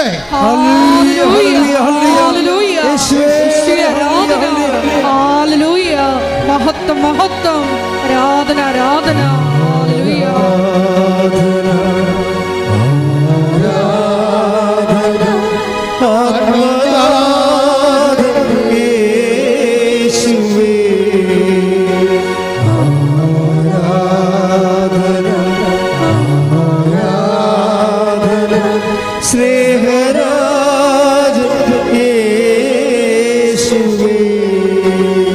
മുട്ടടിക്കുക, മൗനമായി പ്രാർത്ഥിക്കുക.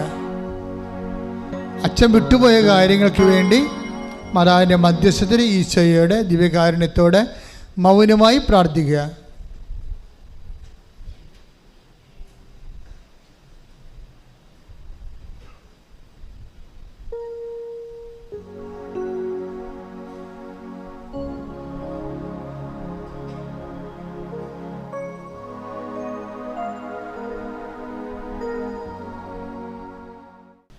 ഒരിക്കൽ കൂടി മരിയൻ ഉടമ്പടിയിൽ സമർപ്പിച്ചിരിക്കുന്ന എല്ലാ വിഷയങ്ങളും ദൈവമാതാവിൻ്റെ മധ്യസ്ഥയിൽ ദിവ്യകാരുണ്യ സന്നിധിയിൽ നമുക്ക് സമർപ്പിച്ച് പ്രാർത്ഥിക്കാം.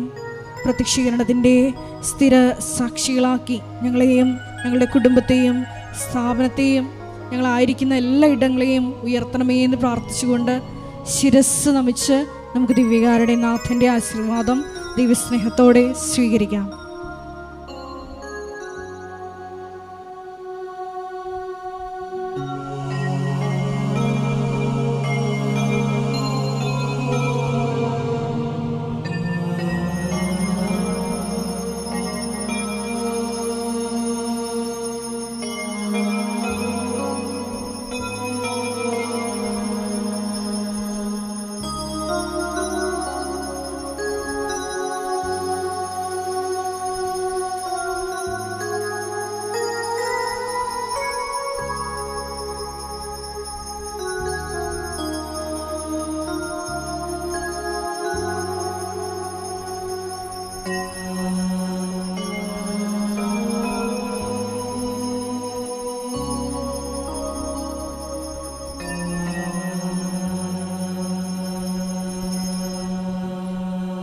പരിശുദ്ധ പരമമാ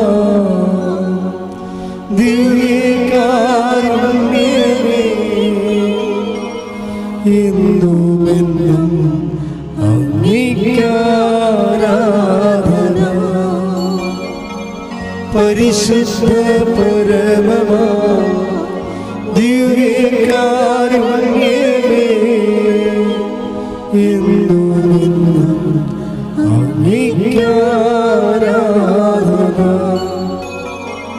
പരിശുദ്ധ പരമമാ ദിവ്യകാരുണ്യമേ,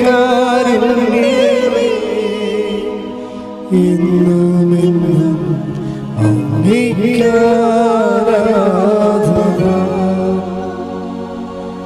ആവേ ആവേ ആവേ മരിയ, ആവേ